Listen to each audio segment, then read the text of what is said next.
ಸ್ನೇಹಿತರೆ ನಮಸ್ಕಾರ. ನಾನು ಒಂದು 20ನೇ ಶತಮಾನದ ಕನ್ನಡ ಸಣ್ಣ ಕಥೆಗಳ ಅನುವಾದದಲ್ಲಿ ಇಂಗ್ಲೀಷ್ ಅನುವಾದದಲ್ಲಿ ಒಂದು ಸಂಪುಟ ಮಾಡ್ತಾ ರಾಜಲಕ್ಷ್ಮೀ ರಾವ್ ಅವ್ರ ಕಥೆನ ಸೇರಿಸಲೇಬೇಕು ಅಂತ ನಾನು ತೀರ್ಮಾನಿಸಿದ್ದೆ. ಅವ್ರು ಓದೇ ಇರಲಿಲ್ಲ. ಯಾಕೆ ಅಂದರೆ ನವ್ಯ ಸಾಹಿತ್ಯದ ಮೊದಲನೇ ಲೇಖಕರಲ್ಲಿ ಇವರಾಗಿದ್ದವರು. ಆಮೇಲೆ ನೀವು ನೆನೆಸ್ಕೊಂಡ್ರೆ ನವ್ಯ ಅಂದರೆ ಮೋಸ್ಟ್ಲಿ ಅಡಿಗರು, ಅನಂತಮೂರ್ತಿಯವರು, ಲಂಕೇಶ್, ತೇಜಸ್ವಿ, ಚಿತ್ತಾಲ್ರು ಇವ್ರ ಮನಸ್ಸಿಗೆ ಬರ್ತಾರೆ. ವೀಣಾ ಶಾಂತೇಶ್ವರ್ ಸ್ವಲ್ಪ ನಂತರ. ಓದಿದಾಗ ನಂಗೆ ದಂಗಾಯಿತು. ಸಂಗಮಾನ ಒಂದು ಕಥಾ ಸಂಕಲನ 56ರಲ್ಲಿ ಪ್ರಕಟಿಸಿದ್ರು ಅವರು. ಅದು ಇಂಟರ್ನೆಟಲ್ಲೆಲ್ಲ ಸಾಫ್ಟ್ ಕಾಪಿ ಸಿಕ್ತು. ಇಷ್ಟು ಅದ್ಭುತವಾಗಿದ್ದಾವಲ್ಲ ಕಥೆಗಳು ಅಂತ ನನ್ನ ದಂಗಾದೆ. ಆ್ಯಕ್ಚುಲಿ ನಾನು ಆಯ್ಕೆ ಮಾಡಿದ ಕತೆ ಆಗಸ್ಟ್ 15 ಅಂತ. ಅದು ಒಂದು ಚೂರು ಸಂಭಾಷಣೆ ಇಲ್ಲ. ಒಬ್ಬ ಯುವಕ ಬಾಂಬೆ ಹೊರವಲಯದಲ್ಲಿ ಕಲ್ಯಾಣ ಅನ್ನೋ ಜಾಗದಿಂದ ಸ್ವಾತಂತ್ರ್ಯ ದಿನಾಚರಣೆ ಆಚರಿಸಿರ್ತಾರೆ, ಬಾಂಬೆಗೆ ಹೋಗಿ ಬರ್ತಾನಷ್ಟೇ. ಅಷ್ಟರಲ್ಲಿ ಅವನ ಮನಸ್ಥಿತಿ ಯಾವ್ಯಾವ ರೀತಿಯಲ್ಲಿ ಬದಲಾಗ್ತಾ ಇರುತ್ತೆ, ಅವನ ಸುಪ್ತ ಪ್ರಜ್ಞೆ ಯಾವ ಥರದಲ್ಲಿ ಚಲಿಸ್ತಿರುತ್ತೆ ಅದ್ರ ಮೂಲಕ ಒಂದು ದೇಶದ ಒಂದು ಸ್ಥಿತಿಗತಿಗಳು ಪ್ಲಸ್ ಈ ವಾಸ್ತವ ಎಂಥ ಒಂದು ಸಂಕೀರ್ಣವಾದ್ದು, ನಮ್ಗೆ ಅರ್ಥ ಆಗದ ರಾಜಕೀಯದ ಬಗ್ಗೆ ಯೋಚಿಸ್ತಾನೂ ಕೂಡ ಅರ್ಥ ಆಗದಿರೋ ಅಂಶ ಹಲವಾರು ಇರುತ್ತೆ ಅಂತಲೂ ಹೇಳ್ತಾನೆ. ಕನ್ಫ್ಯೂಷನ್ ಆಗಿ ಇರಿಸ್ತಾನೆ. ಒಂಥರದ ಅಕ್ಕರೆಯ ಕ್ಲೋಜರ್ ಇದೆ ಕಥೆಯಲ್ಲಿ. ಸೊ ಈ ಕತೆ ಅನುವಾದ ಮಾಡಿ ಹೇಗೆ ಅನುಮತಿ ಯಾರ ಹತ್ರ ಪಡ್ಕೊಳ್ಳೋದು ಅಂತ ವಿಚಾರಿಸಿದಾಗ ಗೊತ್ತಾಯಿತು ಇಲ್ಲೇ ಇದ್ದಾರೆ, ಮೈಸೂರು ಹೊರಗೆ ಬಂದಿದ್ದಾರೆ ಅಂತ. ನಿಮಗೆ ಗೊತ್ತಿರ್ಬೋದು, ಅವರು ಕಥಾ ಸಂಕಲನ ಬರೆದ ಮೇಲೆ ಅವರು ಬರೆಯೋದು ನಿಲ್ಲಿಸಿದ್ರು. ಆಮೇಲೆ ಆಧ್ಯಾತ್ಮದ ಕಡೆ ಒಲವು ಬಂದು ಸಾಹಿತ್ಯಕ್ಕೆ ಅಲ್ಲಿಂದ ನಿರ್ಗಮಿಸಿದ್ರು ಅಂತಲೇ ಒಂದು ಇತ್ತು ಒಪಿನಿಯನ್. ಹಾಗಾಗಿ ಓದೂ ಇಲ್ಲ ಆ ಬುಕ್ನ, ಯಾರೂ ಓದಿಲ್ಲ. ನಮ್ಮ ವಿಮರ್ಶಕರು ಅದಕ್ಕೆ ಹೆಚ್ಚು ಗಮನ ಕೊಟ್ಟಿಲ್ಲ. ನಮ್ಮ ಬೋಧಕರು ಕೂಡ ಕ್ಲಾಸ್ ರೂಮಲ್ಲಿ ಬಳಸಿಲ್ಲ. ಎನಿವೆ, ನಾನು ಅವರು ಭೇಟಿಯಾದಾಗ ಒಂದು ಸಂದರ್ಶನ ಮಾಡಿದೆ. ಸಂದರ್ಶನ ಮಾಡ್ತಾ ಗೊತ್ತಾಗಿದ್ದೇನು ಅಂದರೆ, ಈ ಸಂಗಮ ನಂತರನೂ ಕನ್ನಡ ಕಥೆಗಳು ಬರಿತಾ ಹೋದ್ರು ಅವರು. ಆಮೇಲೆ ಇಂಗ್ಲೀಷಲ್ಲಿ ಒಂದು 12 ಕಥೆಗಳು ಬರೆದಿದ್ರು. ಅವ್ರು ಇಂಗ್ಲೀಷ್ ಲೇಖಕಿ ಅಂತ ಯಾರಿಗೂ ಗೊತ್ತಿಲ್ಲ ಇಷ್ಟರವರೆಗೂ. ನಾನು ಸೀದಾ ಶಾಂತಕುಮಾರ್ ಡೆಕ್ಕನ್ ಹೆರಾಲ್ಡ್ ಸಂಪಾದಕರಾಗಿದ್ರಲ್ಲ, ಅವ್ರಿಗೆ ಫೋನ್ ಮಾಡಿ 54ರಿಂದ 57ರವರೆಗೂ ಅವ್ರು ಬರೆದಿದ್ದ ಎಲ್ಲ ಕಥೆಗಳು ಹುಡ್ಕೊಡ್ಬೇಕು ಅಂತ ಹೇಳಿ, ಅವರು ಹೊಸ ಕಥೆಗಳು ಸಿಕ್ತು ನಮಗೆ. ಅವನ್ನೆಲ್ಲ ಸೇರಿ ತಂದಿರೋ ಪುಸ್ತಕ ಇದು ಸುಮ್ಮನೆ ಒಂದು ಸಮಗ್ರ ಸಂಪುಟ ಅಂತಷ್ಟೇ ಅಲ್ಲ, ಬಟ್ ಈ ಕಥೆಗಳ ವೈಶಿಷ್ಟ್ಯವನ್ನು ಮತ್ತೊಂದು ಸತಿ ವಿಮರ್ಶಕರು ಗಮನಿಸಿ ಅದನ್ನು ಸಂಭ್ರಮಿಸಬೇಕು ಅನ್ನೋದೇ ನನ್ನ ಉದ್ದೇಶ ಆಗಿತ್ತು. ಈಗ ಇಂಡಿಯನ್ ರೈಟಿಂಗ್ ಇನ್ ಇಂಗ್ಲೀಷಲ್ಲೂ ಕೂಡ ನೀವು ಆ ಟೈಮಲ್ಲಿ ನೋಡಿದ್ರೆ ನಿಮಗೆ ಕಮಲಾ ಮಾರ್ಕಂಡಯ್ಯ, ನಯನತಾರ ಸಹಗಲ್ ಅಂಥವ್ರ ಹೆಸರುಗಳು ಕಾಣ್ತವೆ ಹೊರತು ಇವ್ರು ಕಾಣಲ್ಲ. ಆರ್ ಕೆ ನಾರಾಯಣ ರಾಜರಾವ್ ಅವ್ರು ಯಾರೂ ಈ ಥರದ ಕಥೆಗಳು ಬರೆದಿಲ್ಲ. ಆ 12 ಕಥೆಗಳು ತುಂಬ ವಿಶೇಷವಾದ, ಭಾರಿ ಅಂಬಿಷಸ್ ಕಥೆಗಳು. ಅಲ್ಲಿ ಬೇರೆ ರಾಜಲಕ್ಷ್ಮಿಯವರೇ ಕಾಣ್ತಾರೆ. ಆ ಕಥೆಗಳ ರಾಜಲಕ್ಷ್ಮಿಯವರೇ ಬೇರೆ, ಕನ್ನಡ ಕಥೆಗಳು ಎರಡೂ ಅತ್ಯುತ್ತಮವಾದ ಒಂದು ಕಥಾಲೋಕಗಳು. ಹೀಗಾಗಿ ನಾನು ಈ ಪುಸ್ತಕ ಮಾಡಬೇಕು ಅಂತ ಅನಿಸ್ತು. ನನಗೆ ಇವರು ಸಿಕ್ಕಿದ್ದು ಅಬ್ದುಲ್ ರಶೀದ್ ಮೂಲಕ. ಅವರು ಮಾತಾಡ್ತಾರೆ ಇವತ್ತು, ಬಟ್ ಇನ್ನೂ ಬಂದಿಲ್ಲ.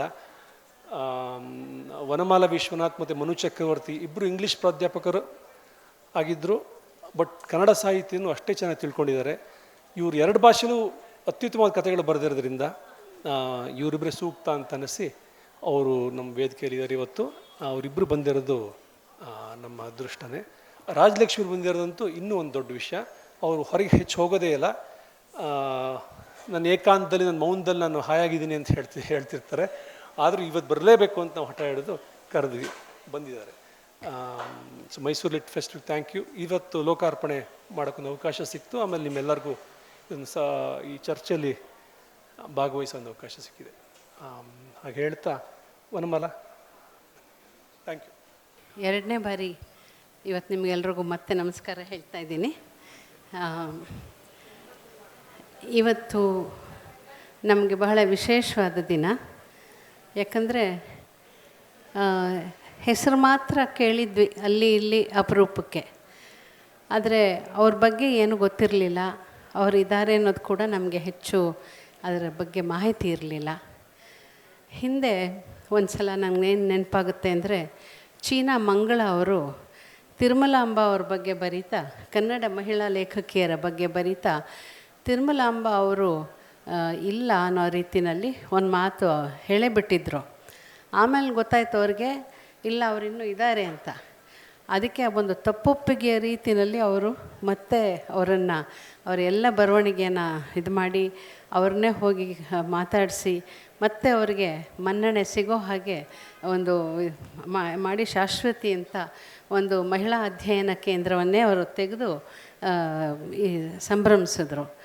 ಆ ಥರ ಇವತ್ತು ನಮಗೆ it's a moment of retrieval for us, retrieval of a writer who was very very sensitive and with a tremendous sensibility.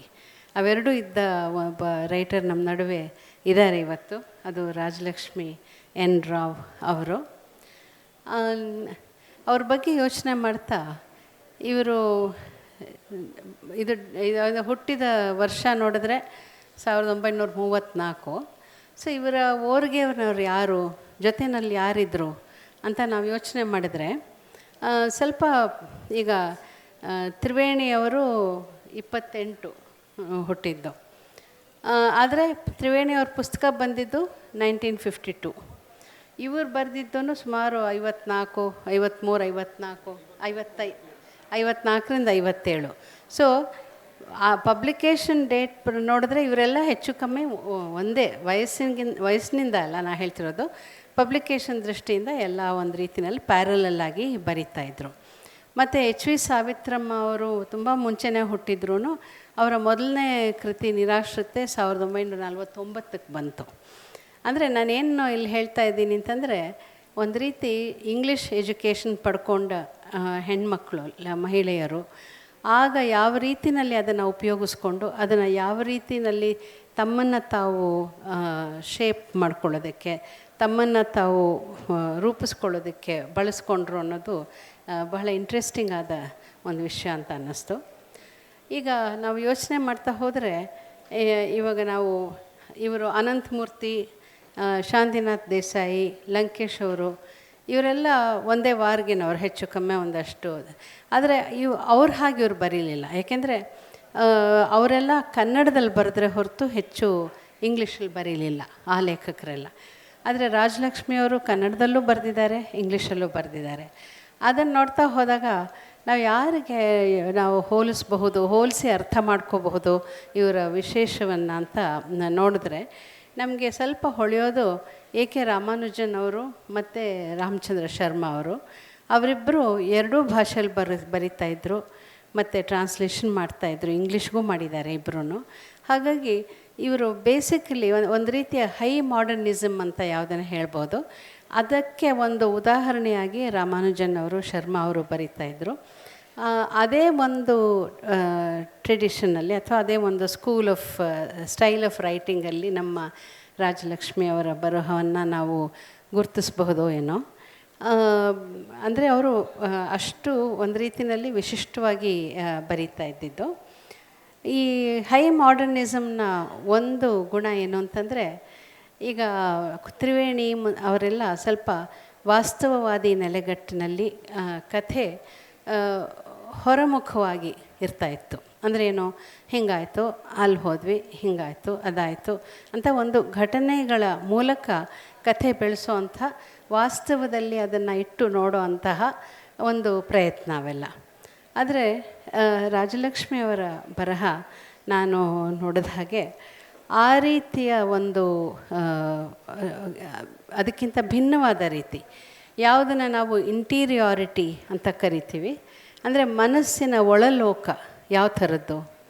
ಹಾಗಾದರೆ ಈ ಒಳಲೋಕಕ್ಕೆ ನಾವು ಯಾವ ಥರ, ಹೇಗೆ ನಮ್ಮ ಓದುಗರಿಗೆ ಅದನ್ನ ಅಲ್ಲಿ ಕರ್ಕೊಂಡು ಹೋಗೋದು ಹೇಗೆ, ಅದಕ್ಕೆ ಯಾವ ಭಾಷೆ ಬೇಕು, ಯಾವ ರೀತಿ ಬೇಕು ಅಂತ ಯೋಚನೆ ಮಾಡಿದಾಗ ಈ ಹೈ ಮಾಡರ್ನಿಸಮ್ನಲ್ಲೆಲ್ಲ ಅವರು ಆಬ್ಜೆಕ್ಟಿವ್ ಕಾರಿಲೇಟಿವ್ ಅಂತ, ಅದು ಇನ್ನೇನು ದೊಡ್ಡದಲ್ಲ. ಏನು ಅಂದರೆ ಒಬ್ಬರ ಮನಸ್ಥಿತಿನ ನೇರವಾಗಿ ಇದು ಹೀಗೆ ಅಂತ ಹೇಳಿಬಿಡೋ ಬದಲು ಪರೋಕ್ಷವಾಗಿ ಬೇರೆ ಬೇರೆ ವಿವರಗಳನ್ನು ಕಟ್ಟಿಕೊಳ್ಳೋದ್ರ ಮೂಲಕ ಅದು ಹೀಗಿತ್ತು, ಅವ್ರ ಮನಸ್ಸು ಹೀಗಾಗ್ತಾಯಿತ್ತು ಅಂತ ಅದನ್ನು ಪರೋಕ್ಷವಾಗಿ ಹೇಳೋದು. ಅದು ಇವರ ಸ್ಟೈಲ್ ಕೂಡ. ಅದಕ್ಕೆ ನಾನು ಎರಡು ಉದಾಹರಣೆಗಳನ್ನು ಓದೋಣ ಅಂತ ಅಂದ್ಕೊಂಡೆ. ಹಾಗೆ ಇನ್ನೊಂದು ರೀತಿಯಲ್ಲಿ ಅವರು ಶರ್ಮಾ ಅವ್ರ ಮತ್ತು ಎ ಕೆ ರಾಮಾನುಜನ್ ಅವರಿಗೆ ಹೇಗೆ ಹತ್ತಿರ ಆಗ್ತಾರೆ ಅಂತಂದರೆ, ಅವರು she is basically a poet, short story ಬರಿತಾ ಇರೋ ಕವಿ ಅಂತ ಹೇಳ್ಬೋದು ನಾನು. ಯಾಕಂದರೆ ಅದು ಅಷ್ಟು ಇಂಟೆನ್ಸ್ ಆಗಿ, ಅಷ್ಟು ಪ್ಯಾಷನೆಟ್ಟಾಗಿ ಮತ್ತು ಅಷ್ಟು ಏನು ಹೇಳೋದು ಕಂಪ್ರೆಸ್ಡ್ ಆಗಿ ಸಾಂದ್ರವಾಗಿ ಬರೆಯುವಂಥ ಕಲೆ ಇವರಿಗೆ ಸಿದ್ಧಿಸಿತ್ತು. ಅವರ ಕೆಲವೇ ಕಥೆಗಳನ್ನು ಓದಿದ್ರೂ ಕೂಡ ನಿಮಗೆ ಅದು ತುಂಬ ಚೆನ್ನಾಗಿ ಗೊತ್ತಾಗುತ್ತೆ. ಸೊ ಒಂದು ರೀತಿಯಲ್ಲಿ ಕಾವ್ಯದ ನೆಲೆಯಲ್ಲಿರುವಂತಹ ಸಣ್ಣ ಕಥೆಗಳಿವು ಅಂತ ನಾವು ಹೇಳ್ಬೋದು. ಸೊ ಈಗ ಒಂದು ಸಣ್ಣದಾಗಿ ಒಂದು 2 ಉದಾಹರಣೆ, ಒಂದು ಕನ್ನಡ ಕಥೆಯಿಂದ ಒಂದು ಇಂಗ್ಲೀಷ್ ಕಥೆಯಿಂದ ಓದಿ ನಾನು ಹೇಳ್ತಿರೋ ಮಾತಿಗೆ ಒಂದು ಪೂರಕವಾಗಿ ಓದ್ತೇನೆ. ಒಂದು ನಿಮಿಷ.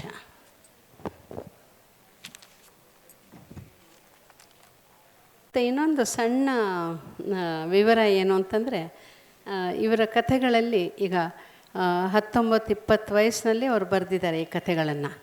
ಸೊ ಆಗಿನ್ನೂ ಇಂಗ್ಲೀಷ್ ಸಾಹಿತ್ಯದ ವಿದ್ಯಾರ್ಥಿಯಾಗಿ ಅವರು ಓದಿದ ಪುಸ್ತಕಗಳಾಗಲಿ, ಕವಿಗಳಾಗಲಿ, ಅಲ್ಲಿಯ ಸಾಲುಗಳಾಗಲಿ ಅವರ ಮನಸ್ಸಲ್ಲಿ ಎಷ್ಟು ತುಂಬಿಕೊಂಡಿತ್ತು ಅಂದರೆ, ತಮ್ಮ ಕಥೆಗಳಲ್ಲಿ ಕೂಡ ಅದನ್ನು ತುಂಬ ಪವರ್ಫುಲ್ಲಾಗಿ ಅದನ್ನು ಅವರು ಯೂಸ್ ಮಾಡ್ಕೊಂಡಿದ್ದಾರೆ.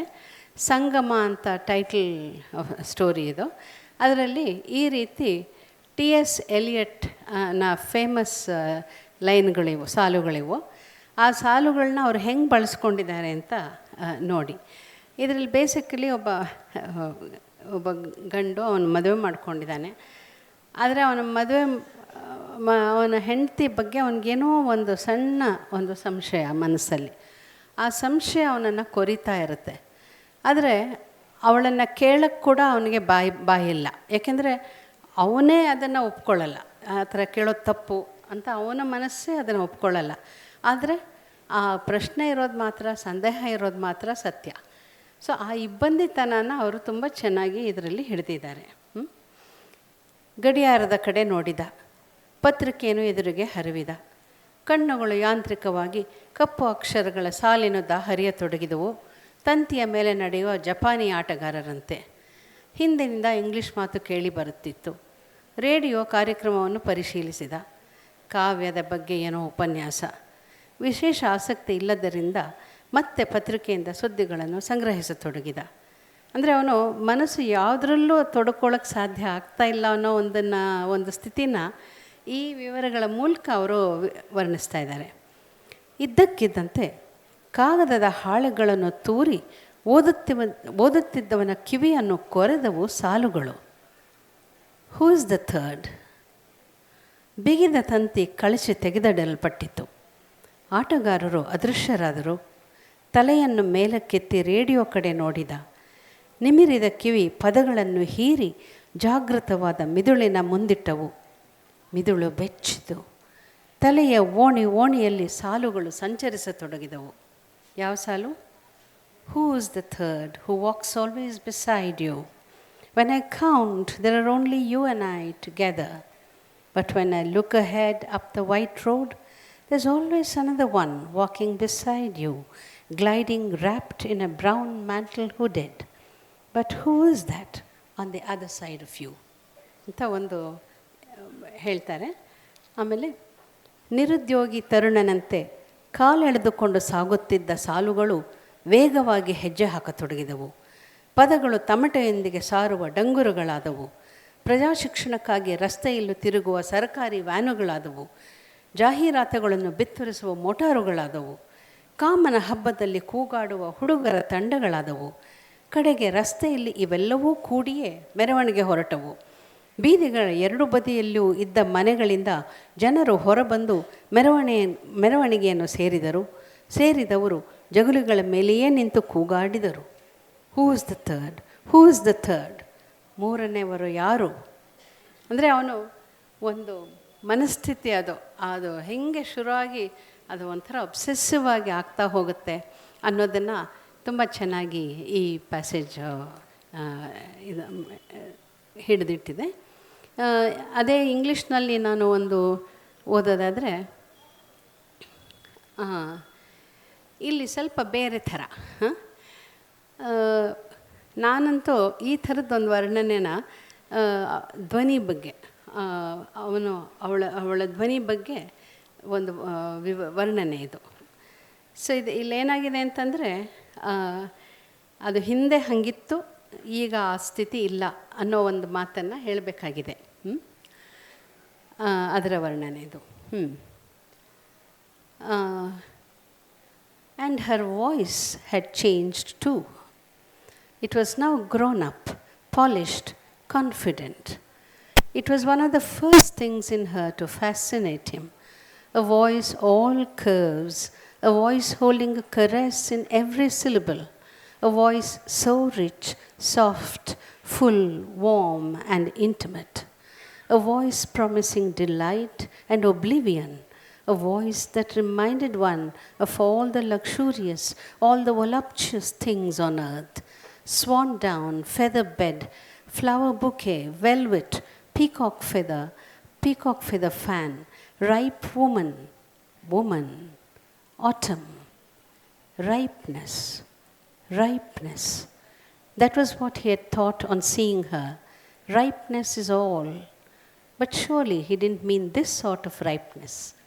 ಸೊ ರೈಪ್ನೆಸ್ ಇಸ್ ಆಲ್ ಅನ್ನೋದು ಶೇಕ್ಸ್ಪಿಯರನ ನಾಟಕದ ಒಂದು ಬಹಳ ಪ್ರಸಿದ್ಧವಾದ, ಕಿಂಗ್ ಲಿಯರ್ದು ಬಹಳ ಪ್ರಸಿದ್ಧವಾದ ಒಂದು ಸಾಲು. ಅದನ್ನು ಅವರು ಈ ರೀತಿ ಬಳಸ್ಕೊಂಡು ತಮ್ಮ ಒಂದು ಇದಕ್ಕೆ ತುಂಬ ಚೆನ್ನಾಗಿ ಒಂದು ಹೊಸ ಮೆರುಗನ್ನು ಮತ್ತು ಆ ಅನುಭವವನ್ನು ಕಟ್ಕೊಟ್ಟಿದ್ದಾರೆ. ಇದು ನಮ್ಮ ರಾಜಲಕ್ಷ್ಮಿಯವರ ಬರವಣಿಗೆಯ ಒಂದು ಲಕ್ಷಣ ಅಂತ ಹೇಳಿ, ಇಷ್ಟು ಸೆನ್ಸಿಟಿವ್ ಆಗಿ ಒಂದು ಅನುಭವನ ನಮ್ಮ ಎಲ್ಲ ಸೆನ್ಸಸ್ ಅನುಭವಿಸೋ ಹಾಗೆ ಕಟ್ಟಿರೋದು ಬಹಳ ಸೂಕ್ಷ್ಮ ಮನಸ್ಸಿನ ಒಬ್ಬ ಕವಿ ಅವರು. ಅವರ ಲೇಖನಿಯಿಂದ ಬಂದಿರೋ ಈ ಕಥೆಗಳನ್ನು ಇಷ್ಟು ವರ್ಷಗಳಾದಮೇಲೆ ಮತ್ತೆ ನಾವು ಓದೋಕ್ಕೆ ಸಿಗ್ತಾ ಇರೋದು, ಅದು ಅವರ ಇಂಗ್ಲೀಷ್ ಕಥೆಗಳು ಕೂಡ ಅದು ಅಲಭ್ಯವಾಗಿರೋ ಕಥೆಗಳನ್ನು ಒಂದು ಪುಸ್ತಕದ ರೂಪದಲ್ಲಿ ತಂದು ಅದಕ್ಕೆ ಬೇಕಾದ ಸಾಂದರ್ಭಿಕ ನೋಟ್ಸ್ನೆಲ್ಲ ಒದಗಿಸಿ ಇದನ್ನು ಎಡಿಟ್ ಮಾಡಿ ಮತ್ತು ಮೇಡಮ್ ಒಪ್ಪಿಸಿ ಅವ್ರ ಕೈನಲ್ಲಿ ಪರ್ಮಿಷನ್ ತೊಗೊಂಡಿದ್ದನ್ನೆಲ್ಲ ಮಾಡಿರೋ ಚಂದನ್ ಗೌಡ ಅವರನ್ನು ಮನಸಾರ ಅಭಿನಂದನೆ ಸಲ್ಲಿಸ್ತಾ ನಿಮ್ಮೆಲ್ರಿಗೂ ನಮಸ್ಕಾರ ಹೇಳಿ ನಿಲ್ಲಿಸ್ತೇನೆ ಮಾತು. Thank you.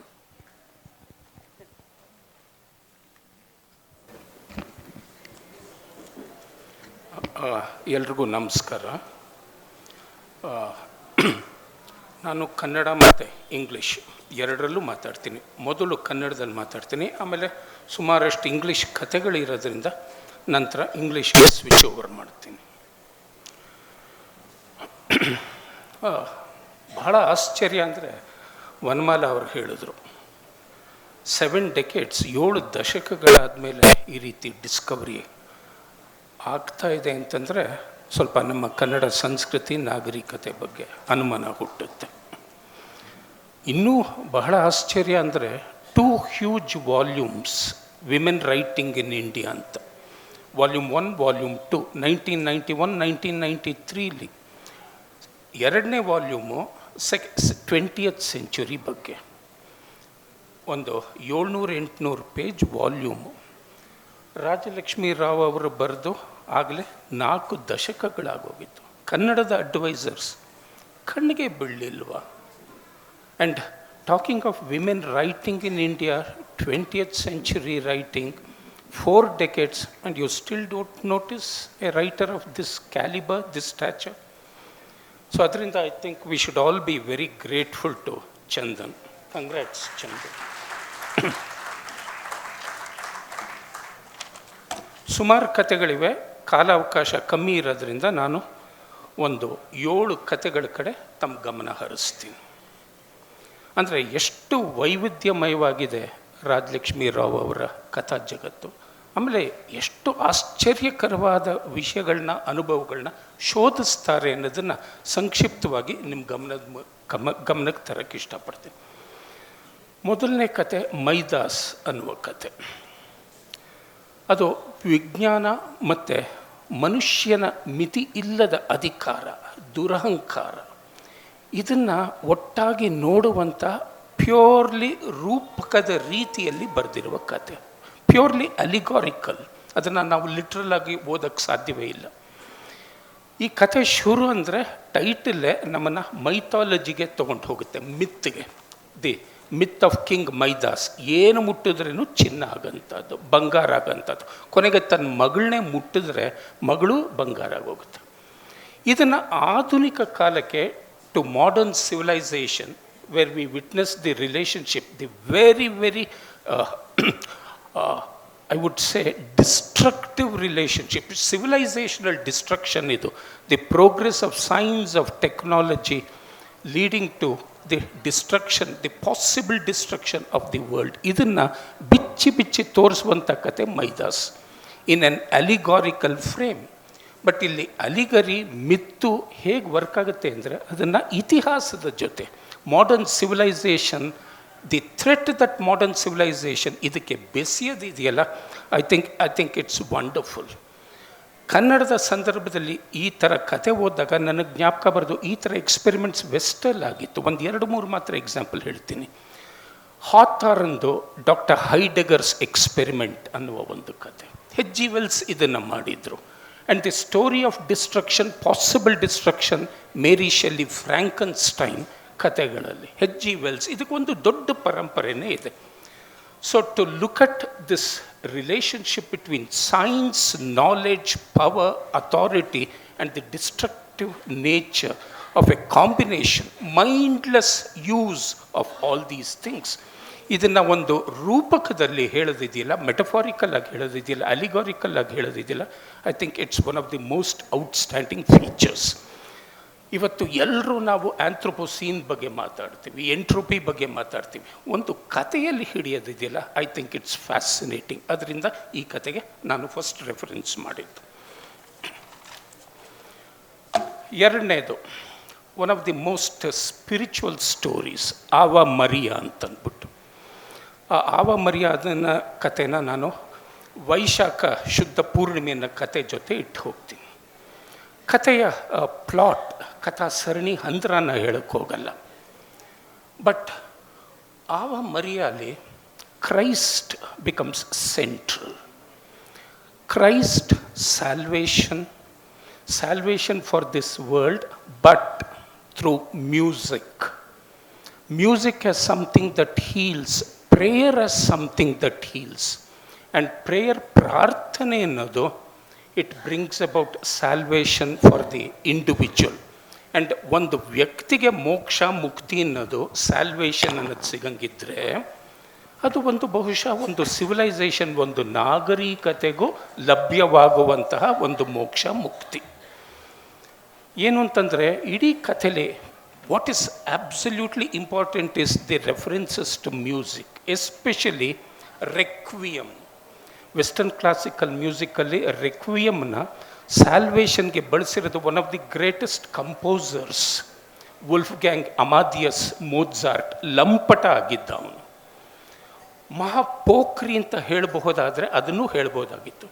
ಅವನಿಗೆ ಒಂದು ಹಂತದಲ್ಲಿ he begins to seek salvation, and so he writes the requiem and the magic flute.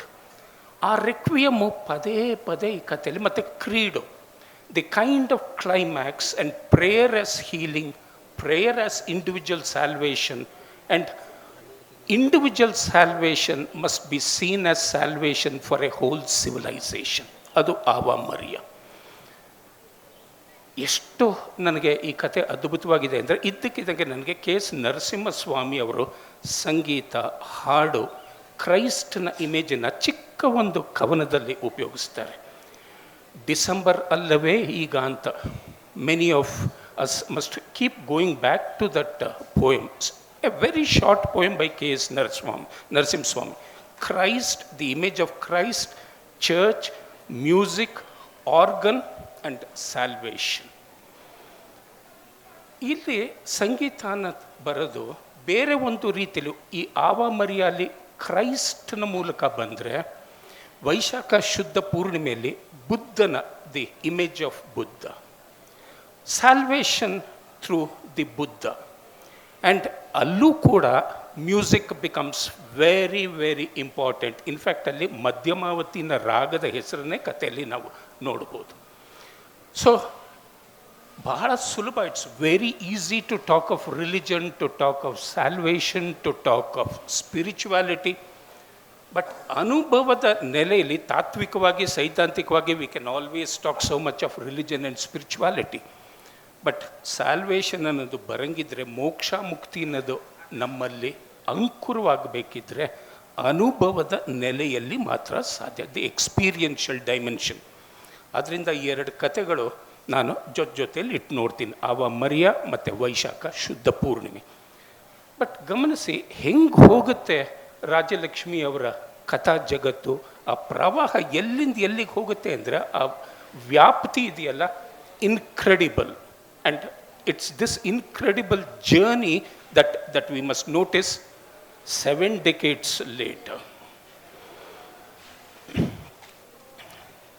ಇನ್ನೊಂದು ಆಮೇಲೆ ರೆಫರೆನ್ಸಸ್ ನೋಡಿ, as A student of literature ನಾನು ರಾಜಲಕ್ಷ್ಮಿ ರಾವ್ ಅವರ ಕಥಾ ಜಗತ್ತು ನೋಡ್ತಾ ಇರುವಂಗೆ ಎಷ್ಟೆಷ್ಟು ನಮಗೆ ಸಾಹಿತ್ಯದ ವಿದ್ಯಾರ್ಥಿಗಳಿಗೆ, ಸ್ಟೂಡೆಂಟ್ಸ್ ಆಫ್ ಲಿಟ್ರೇಚರ್ಗೆ ಕ್ರಾಸ್ ರೆಫರೆನ್ಸಸ್ ಇದ್ದಕ್ಕಿದ್ದಂಗೆ ಆ ಪಠ್ಯಗಳ ಮೂಲಕ ಬರೋಕ್ಕೆ ಹೋಗುತ್ತೆ. ಸ್ಕಾಲರ್ ಜಿಪ್ಸಿನ ಕತೆ. ಈ ಸ್ಕಾಲರ್ ಜಿಪ್ಸಿ ಅಂದರೆ ಎಲ್ರಿಗೂ ಗೊತ್ತು, ಮ್ಯಾಥ್ಯೂ ಆರ್ನಲ್ಡ್ನ ಶ್ರೇಷ್ಠವಾದಂಥ ಒಂದು ಕವನ scholar gipsy. What is this story all about? ಇವತ್ತಿನ ಸಂದರ್ಭದಲ್ಲಂತೂ ಬಹಳ ಪ್ರಸ್ತುತ. Academia, the academic world, scholarship, and a scholarship which has no sense of the world, no sense of suffering, the state of the world, the state of civilization. So ಇಲ್ಲಿ ಬರುವಂತಹ ಒಬ್ಬ protagonist, ನಾಯಕ ಅಂತ ಕರೀರಿ, ಎಲ್ಲದರಲ್ಲೂ ಉತ್ತೀರ್ಣನಾಗ್ತಾ ಇರ್ತಾನೆ. He is a very successful student, perhaps one of the finest representatives of the academia. ಇದು ಸಾಕು ನಕ್ಷುರಾಗೋಗುತ್ತೆ. ಮ್ಯಾಥ್ಯೂ ಆರ್ನಲ್ಡ್ 19ನೇ ಶತಮಾನದ ಸ್ಕಾಲರ್ ಜಿಪ್ಸಿಲೂ ಆಗೋದು ಹೀಗೆ. ದೇಶ ಸಂಚಾರದ ಮೂಲಕ, ವಿಶ್ವ ಪರ್ಯಟನದ ಮೂಲಕ ಜಗತ್ತನ್ನು ನೋಡ್ತಾ ನೋಡ್ತಾ ಅರಿವನ್ನು, ಅವೇರ್ನೆಸ್, ಕಾನ್ಷಿಯಸ್ನೆಸ್ನ ಪಡ್ಕೊಳ್ಳೋದು ಹೇಗೆ, ಇದು ಒಂದು ಭಾಗ ಕತೆ ಅಷ್ಟೇ. But crafted into this story is, he's an artist, he's an actor, a very fine actor. The ethical dimension that the story gives to art, to aesthetics, ಅಲ್ಲೇ ಬರುತ್ತೆ. The ethical dimension of art to spread. ಹಳೆ ಕಥೆಗಳು ಹೇಳಿದ್ನಲ್ಲ, ಹಿಂದಿನ ಕಥೆಗಳು, ಅಲ್ಲಿ music ಅನ್ನೋದು salvation ಆಗಂಗಿದ್ರೆ, ಇಲ್ಲಿ ನಟನೆ ಅನ್ನೋದು, ಪರ್ಫಾರ್ಮೆನ್ಸ್ ಅನ್ನೋದು, ಅಭಿನಯ ಅನ್ನೋದು is salvation. Because through aesthetics, this is the relationship between aesthetics and ethics. Rajalakshmi ಅವರ ದೊಡ್ಡ ಥೀಮ್ಯಾಟಿಕ್ ಕನ್ಸರ್ನ್ ಒಂದೊಂದು ಕಥೆಯಲ್ಲಿ ಬಿಚ್ಚಿ ಬಿಚ್ಚಿ ತೋರಿಸ್ಬೋದು. ಅದರ ವ್ಯಾಪ್ತಿ ಹೇಗಿದೆ ಅಂದರೆ, ಕಲೆಗೂ, ಈಸ್ಥೆಟಿಕ್ಸ್ಗೂ, ಸೌಂದರ್ಯ ಮೀಮಾಂಸೆಗೂ, ಕಾವ್ಯ ಮೀಮಾಂಸೆಗೂ, ಪೊಯಿಟಿಕ್ಸ್ಗೂ, ಎಥಿಕಲ್ ಸೆನ್ಸಿಬಿಲಿಟಿ ಅಂದರೆ ನಮ್ಮಲ್ಲಿರುವ ಒಂದು ನೈತಿಕ ಪ್ರಜ್ಞೆ ಇದೆಯಲ್ಲ, ಅವಕ್ಕೆ ಇರುವಂಥ ಸಂಬಂಧ ಏನು ಅನ್ನೋದು ಶೋಧಿಸೋದು. That is to correlate art, aesthetics with ethical salvation, perhaps the great need of human civilization. Vanamala ಅವರು ರೆಫರ್ ಮಾಡಿದ್ರು. ನೆಕ್ಸ್ಟ್ ಕತೆ ಆಗಸ್ಟ್ 15, 15. ಇದಂತೂ ಬಹಳ ಅಪರೂಪವಾದಂಥ ಕತೆ. ಯಾಕೆ ಅಪರೂಪ ಅಂದರೆ, ನಮಗೆ ಸೋಷಿಯಲ್ ರಿಯಲಿಸಮ್ ಬಹಳ ಸುಲಭವಾಗಿ ದಕ್ಕಿಬಿಡುತ್ತೆ. ಡಿಕನ್ಸ್ ಓದಿದ್ರೇನೋ ಆ ರೀತಿ the social realist are easy to understand. But how do you capture Bombay, agina Bombay? How do you capture the life of indigent people, ಕಾರ್ಮಿಕ ವರ್ಗದವರು, ಶ್ರಮಜೀವಿಗಳು, ಆ ಸ್ಲಮ್ಗಳು? ಕೇವಲ ಇಮೇಜಸ್ ಮೂಲಕ, ಪ್ರತಿಮೆಗಳ ಮೂಲಕ ನಮ್ಮಲ್ಲಿ ಒಂದು ಜಗತ್ತಿನ, ಬಾಂಬೆ ಅನ್ನುವ ಜಗತ್ತಿನ ಕಂದಕಗಳಿವೆಯಲ್ಲ, ಕಾಂಟ್ರಡಿಕ್ಷನ್ಸ್ ಇದೆಯಲ್ಲ, ಡ್ಯುಯಾಲಿಟೀಸ್ ಇದೆಯಲ್ಲ. ಒಂದು ಕಡೆ celebrating August 15, 1947, independence through sheer poetic images. August 15ನ ಒಂದು ಬಹಳ ಅತ್ಯುತ್ತಮವಾದಂಥ ನಿರ್ದೇಶಕ, ಚಲನಚಿತ್ರ ನಿರ್ದೇಶಕ can convert it into a poem of visual images. ಆ ರೀತಿ social realism through poetic realism, that's an experience that we can make ours only by looking at those images. And images that are juxtapositions, images that are contrast, ಅಂದರೆ ಹೋಲಿಕೆಗಳ ಮೂಲಕ ಒಂದರಿಂದ ಒಂದು ಯಾವ explanation ಇಲ್ಲ, ವಿವರಣೆ ಇಲ್ಲ, ಸೆಂಟಿಮೆಂಟಾಲಿಟಿ, ನಮ್ಮಲ್ಲಿ ಭಾವೋದ್ರೇಕತೆಯನ್ನು ಉಂಟು ಮಾಡಬಹುದಾದಂತಹ ವಾಕ್ಯ ರಚನೆ ಇಲ್ಲ, ಸುಮ್ಮನೆ ಚಿತ್ರಗಳು ನಮ್ಮ ಮುಂದೆ ಹೋಗ್ತಾ ಇರುತ್ತೆ. One of the great achievements is to capture the reality of society. ಸಾಮಾಜಿಕ ವಾಸ್ತವಿಕತೆಯನ್ನು ಕಾವ್ಯದ ಪ್ರತಿಮೆಗಳ ಮೂಲಕ ಹಿಡಿಯೋದಿದೆಯಲ್ಲ, it is for that reason August 15th is so important. ವಾಚ್ಯವಾಗಿ ಹೇಳಿದೆ, ಈ August 15th 1947 ಸ್ವಾತಂತ್ರ್ಯ ಅಂದರೆ ಅರ್ಥವಿದೆಯಾ? ಯಾರಿಗಿದೆ ಅರ್ಥ? ಯಾರ ಬದುಕಿಗೆ ಏನು ಇದು ತಂದು ಕೊಡ್ತು? Without raising a single questions ನಮ್ಮಲ್ಲಿ ಹುಟ್ಟು ಹಾಕಿದ್ವಲ್ಲ ಈ ಪ್ರಶ್ನಾವಳಿಗಳು ಬರೋದು ದೃಶ್ಯಾವಳಿಗಳ ಮೂಲಕ. So these visual images rise series of questions in us. 5 minutes? That's all? All right. You are taking away my time. Again, Sangama, who is the third ಅನ್ನೋದು careful ಆಗಿ ಓದಿದ್ರೆ, who is the third is a question that comes up in the Bible. Luke. Jesus ನಡೀತಿರ್ಬೇಕಾದ್ರೆ his disciples, ಇದು ಸುಮ್ಮನೆ ಇದ್ದಕ್ಕಿದ್ದಂಗೆ who is the third, ಮೂರನೇವ್ನು ಯಾರು ಅನ್ನೋದು ಆಕಸ್ಮಿಕ ಈ ಕಥೆಯಲ್ಲಿ ನನಗೆ ಅನಿಸೇ ಇಲ್ಲ.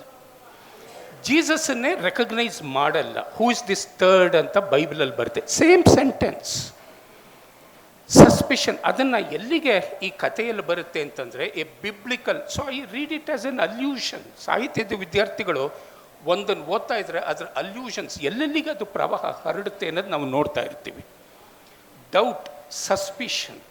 ಈ ಡೌಟ್ ಸಸ್ಪಿಷನ್ ಅನ್ನೋದು ಪ್ರಮುಖವಾಗಿ ಮೈಥಾಲಜೀಸಲ್ಲಿ ಎಲ್ಲಿ ಬರುತ್ತೆ ಅಂದರೆ, ಎಲ್ಲಿ ಎಸ್ಪೆಷಲಿ ಹೆಣ್ಣನ್ನು ಅನುಮಾನದಿಂದ ನೋಡ್ತಾರೋ, where women, the chastity of women is looked upon with suspicion, doubt, that land becomes a barren land. ಇದೊಂದು ಸ್ಪಿರಿಚುವಲ್ ಆದಂಥ ಒಂದು ಸಿಂಬಾಲಿಕ್. ಇದು ಜೇಮ್ಸ್ ಫ್ರೇಸರ್ ಗೋಲ್ಡನ್ ಬೋಲ್ ಇದು ಬರುತ್ತೆ, ಫಿಶರ್ ಕಿಂಗ್ ಮಿತ್ತು. ಆಯಿತಾ? ಈ ರೀತಿ ಒಂದು ಕಥೆಯ ಮೂಲಕ ನನಗೆ ಮೈಥಾಲಜಿ, ಹಿಸ್ಟ್ರಿ, ನಾಗರಿಕತೆಯ ಪ್ರಶ್ನೆಗಳನ್ನ ಕಟ್ಕೊಡೋದಿದೆಯಲ್ಲ, I think it's one of the most fascinating things. ಬರೀ ಹೆಸರು ಹೇಳ್ಬಿಡ್ತೀನಿ. ಕಲ್ಯಾಣಿ, ಕಾರ್ನಾಡು ಹೈವದನದಲ್ಲಿ ಇಬ್ಬರು ಕ್ಯಾರೆಕ್ಟರ್ನ ಇಟ್ಕೊಂಡು ನಾಟಕ ಬರೆದ್ರು. ಕಲ್ಯಾಣಿ ಕತೆ ಇದು ವಿಮೆನ್ನ ಅಂತರಂಗದ ಪ್ರಶ್ನೆ. ಕಲ್ಯಾಣಿಲಿ Keshava, Madhava, Gopala, they understand a woman in fragments. So she says, ಕಥೆಯಲ್ಲಿ ಎಷ್ಟು ಬ್ಯೂಟಿಫುಲ್ ಆಗಿದೆ ಅಂದರೆ, ಯಾರನ್ನ ಕಟ್ಕೊಳ್ಳೋದು? I can't, because they see only parts of me, bits of me. None of them can see the whole of me. So ಹೆಣ್ಣಿನ ಮೂಲಕ to look at the shortcomings of men ಇದೆಯಲ್ಲ, in fact it's a story that talks of the interior spaces of women. ಈ ಅಂತರಂಗದ ಪ್ರಶ್ನೆ ಇದೆಯಲ್ಲ, ನಾನು ಇನ್ನು ನನ್ನನ್ನು ಕತ್ತಿಡಿದು ತಳ್ಳ ತನಕ ಒಂದು 3-4 ಕಥೆಗಳು ಹೇಳಿ ಮುಗಿಸ್ಲೇಬೇಕಿದ್ದು, ಇಲ್ದೋದ್ರೆ ನ್ಯಾಯ ಅಲ್ಲ for A writer after 7 decades. ಏನು ಅಂತಂದರೆ, ಇಸ್ಮತ್ ಚುಗ್ತಾಯ್, ಕುರತ್ತಲೇನ್ ಹೈದರ್, ಮಲಯಾಳಮಲ್ಲಿ ಭಾಳ ಚಿಕ್ಕ ವಯಸ್ಸಲ್ಲಿ ಹೋಗ್ಬಿಟ್ರು, ಅಶೀತಾ ಅಂತಂದ್ಬಿಟ್ಟು. ಅವ್ರಿಗಿರುವ ಒಂದು ಇಂಟೀರಿಯರ್ ಕ್ವಾಲಿಟಿ ಇದೆಯಲ್ಲ, ಅಂತರಂಗದ ಗುಣ, 5, 6, 7 ದಶಕದಲ್ಲಿ I can see this interior. It's almost like a monologue to look at the woman's world, look at woman's consciousness. English ಕತೆಗೆ ಜಂಪು. ಅಲ್ಲಿ 2 ಸೆಟ್ಟಲ್ಲಿ ಹೇಳಿ ಮುಗಿಸ್ಬಿಡ್ತೀನಿ. ಮೊದಲನೇದು ದಿ ರೈನ್, ಮಳೆ ಎನ್ನುವ ಕತೆ. The rain, pure lyrical quality of this story, wonderfully lyrical, and it's about, this is something I must say very carefully, it's about a woman's eroticism. ಮಳೆ ಅನ್ನೋದು ಪ್ರಕೃತಿಗೆ ಸಂಬಂಧಪಟ್ಟಿದ್ದು. ಹೆಣ್ಣಿನ ಇರಾಟಿಸಿಸಮ್, ಶೃಂಗಾರ ಇದೆಯಲ್ಲ, I want to be a little slow here. It's not sexuality, ಲೈಂಗಿಕತೆ ಅಲ್ಲ. Drab, foolish man, ಅವನಿಂದ erotic sensibility will not be awakened for a woman. So ಹೋಗಿ ಪ್ರಕೃತಿಯಲ್ಲಿ, ಮಳೆಯಲ್ಲಿ ತನ್ನ ಇರಾಟಿಕ್ ಸೆನ್ಸಿಬಿಲಿಟಿ ಶೃಂಗಾರದ ಭಾವನೆಯನ್ನು ಫುಲ್ಫಿಲ್ ಮಾಡ್ಕೋತಾರೆ. ನನಗೆ ಯಾವ ಕಥೆಗಳು, 2 ಕಥೆಗಳು ಜ್ಞಾಪಕ ಬಂತು ಅಂದರೆ, one of the most wonderful stories in this direction, Albert Camus the adulterous woman ಅಂತ, ಜಾನೀನ್ ಅಂತನ್ಬಿಟ್ಟು ಅವಳು ಗಂಡ ಬಿದ್ದು ಗೊರಕೆ ಹೊಡಿತಾ ಇರ್ತಾನೆ, ಅವಳು ಪ್ರಕೃತಿ ಜೊತೆ the elemental. So rain is one of the elements. The woman has an elemental erotic experience. ವಾಪಸ್ಸು ಬದುಕಿಗೆ ಬಂದರೆ she cannot say anything, she cannot share anything. The man is as indifferent, perhaps more indifferent. He can only resort to snoring and sleeping. This is where eroticism does not lead to conventional social sexuality. And ಇನ್ನೊಂದು ಅದ್ಭುತವಾದ ಕಥೆ ಅಂದರೆ, ಒಂದು the adulterous woman by Camus, the other is another brilliant story by Lawrence, D.H. Lawrence, Saint Mawr, Lou Witt ಅನ್ನೋಳು. ಅಲ್ಲಿಗಿದ್ದು ಸಾಕು. Next I will just mention the stories because the book is available. The man who came to tea, the woman who stayed at home, the man who came home, the man who stayed tea.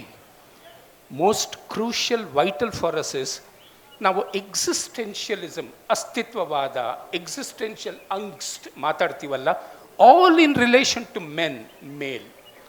All these stories are about the existential trauma of women, the existential agony. We normally don't associate existential angst with women. These are wonderful stories that subvert the whole notion that existential suffering is reserved, the privilege, the prerogative of men. Adu subvert ಆಗುತ್ತೆ. ಈ subversion ಇದೆಯಲ್ಲ 7 decades ago, that I think is absolutely fascinating. Last minute, but what is the culminating vision of a writer like Rajalakshmi Rao? ಬರೀ lines ಓದ್ತೀನಿ, ಅಷ್ಟು ಓದಿ ಮುಗಿಸ್ಬಿಡ್ತೀನಿ. ಒಂದು ಇದು coat ಮಾಡ್ತಿದ್ದೀನಿ. ಕೊನೆಗೂ ನಾವು ಏನು ಹುಡುಕಬೇಕು ಅಂದರೆ, ದೀಸ್ ಆರ್ ದಿ ಲೈನ್ಸ್.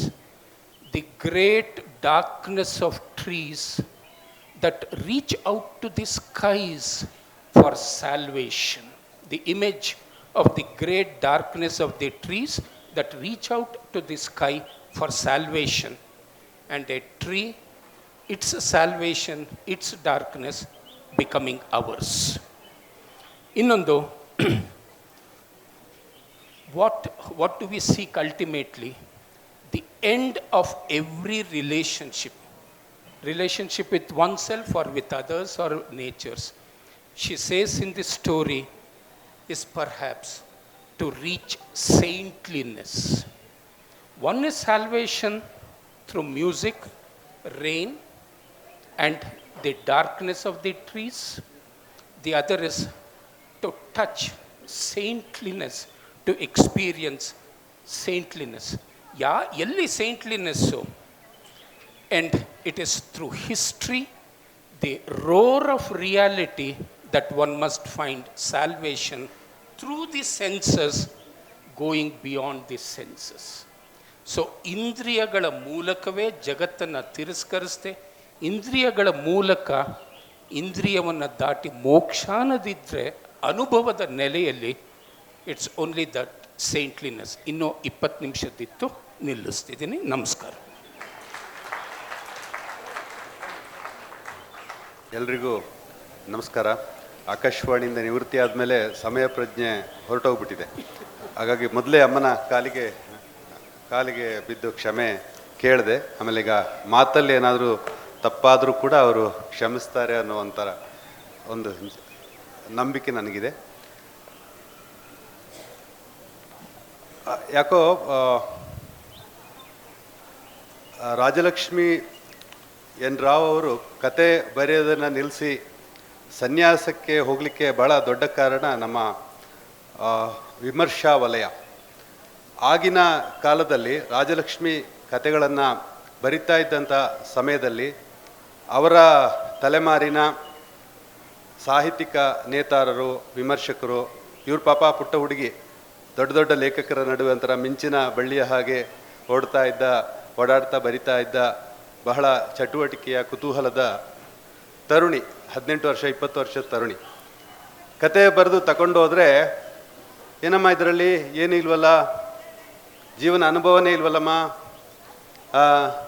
ಚಪ್ಪರನೇ ಇಲ್ಲದೆ ಮಲ್ಲಿಗೆ ಬಳ್ಳಿ ಎಲ್ಲಿಗೆ ಹಬ್ಬಿಸ್ತೀಯಮ್ಮ, ಇದು ಹಿಂಗೆಲ್ಲ ಬರಿಬಾರ್ದಮ್ಮ, ಹಂಗೆ ಬರಿಬೇಕಮ್ಮ, ಹಿಂಗೆ ಬರ್ಬೇಕು. ಅವರು ಗಾಬರಿ ಆಗ್ಬಿಟ್ಟು ಬರೆಯೋದು ಅಂದರೆ ಏನೋ ಭಯಂಕರ ಏನೋ ಇರಬೇಕು ಅಂತ ಭಯವಾಗಿ ಬರೆಯೋದನ್ನೇ ನಿಲ್ಲಿಸ್ಬಿಟ್ಟು ಹಿಮಾಲಯಕ್ಕೆ, ಉತ್ತರ ಕಾಶಿಗೆ ಹೋಗ್ಬಿಟ್ರು. ಹಾಗಾಗಿ ಅದರಿಂದ ಒಂದು ಕಾರಣ. ಆಮೇಲೆ ಇನ್ನೊಂದು ಕಾರಣ, ಅವರು ಉತ್ತರ ಕಾಶಿಗೆ ಹೋದರು. ಇದು ಬಹುಶಃ ನಾನು ಹೇಳ್ಬೋದೋ ಇಲ್ವೋ ಅಂತ ಗೊತ್ತಿಲ್ಲ, ಆದರೆ ಧೈರ್ಯದಿಂದ ಹೇಳ್ತಾ ಇದ್ದೀನಿ.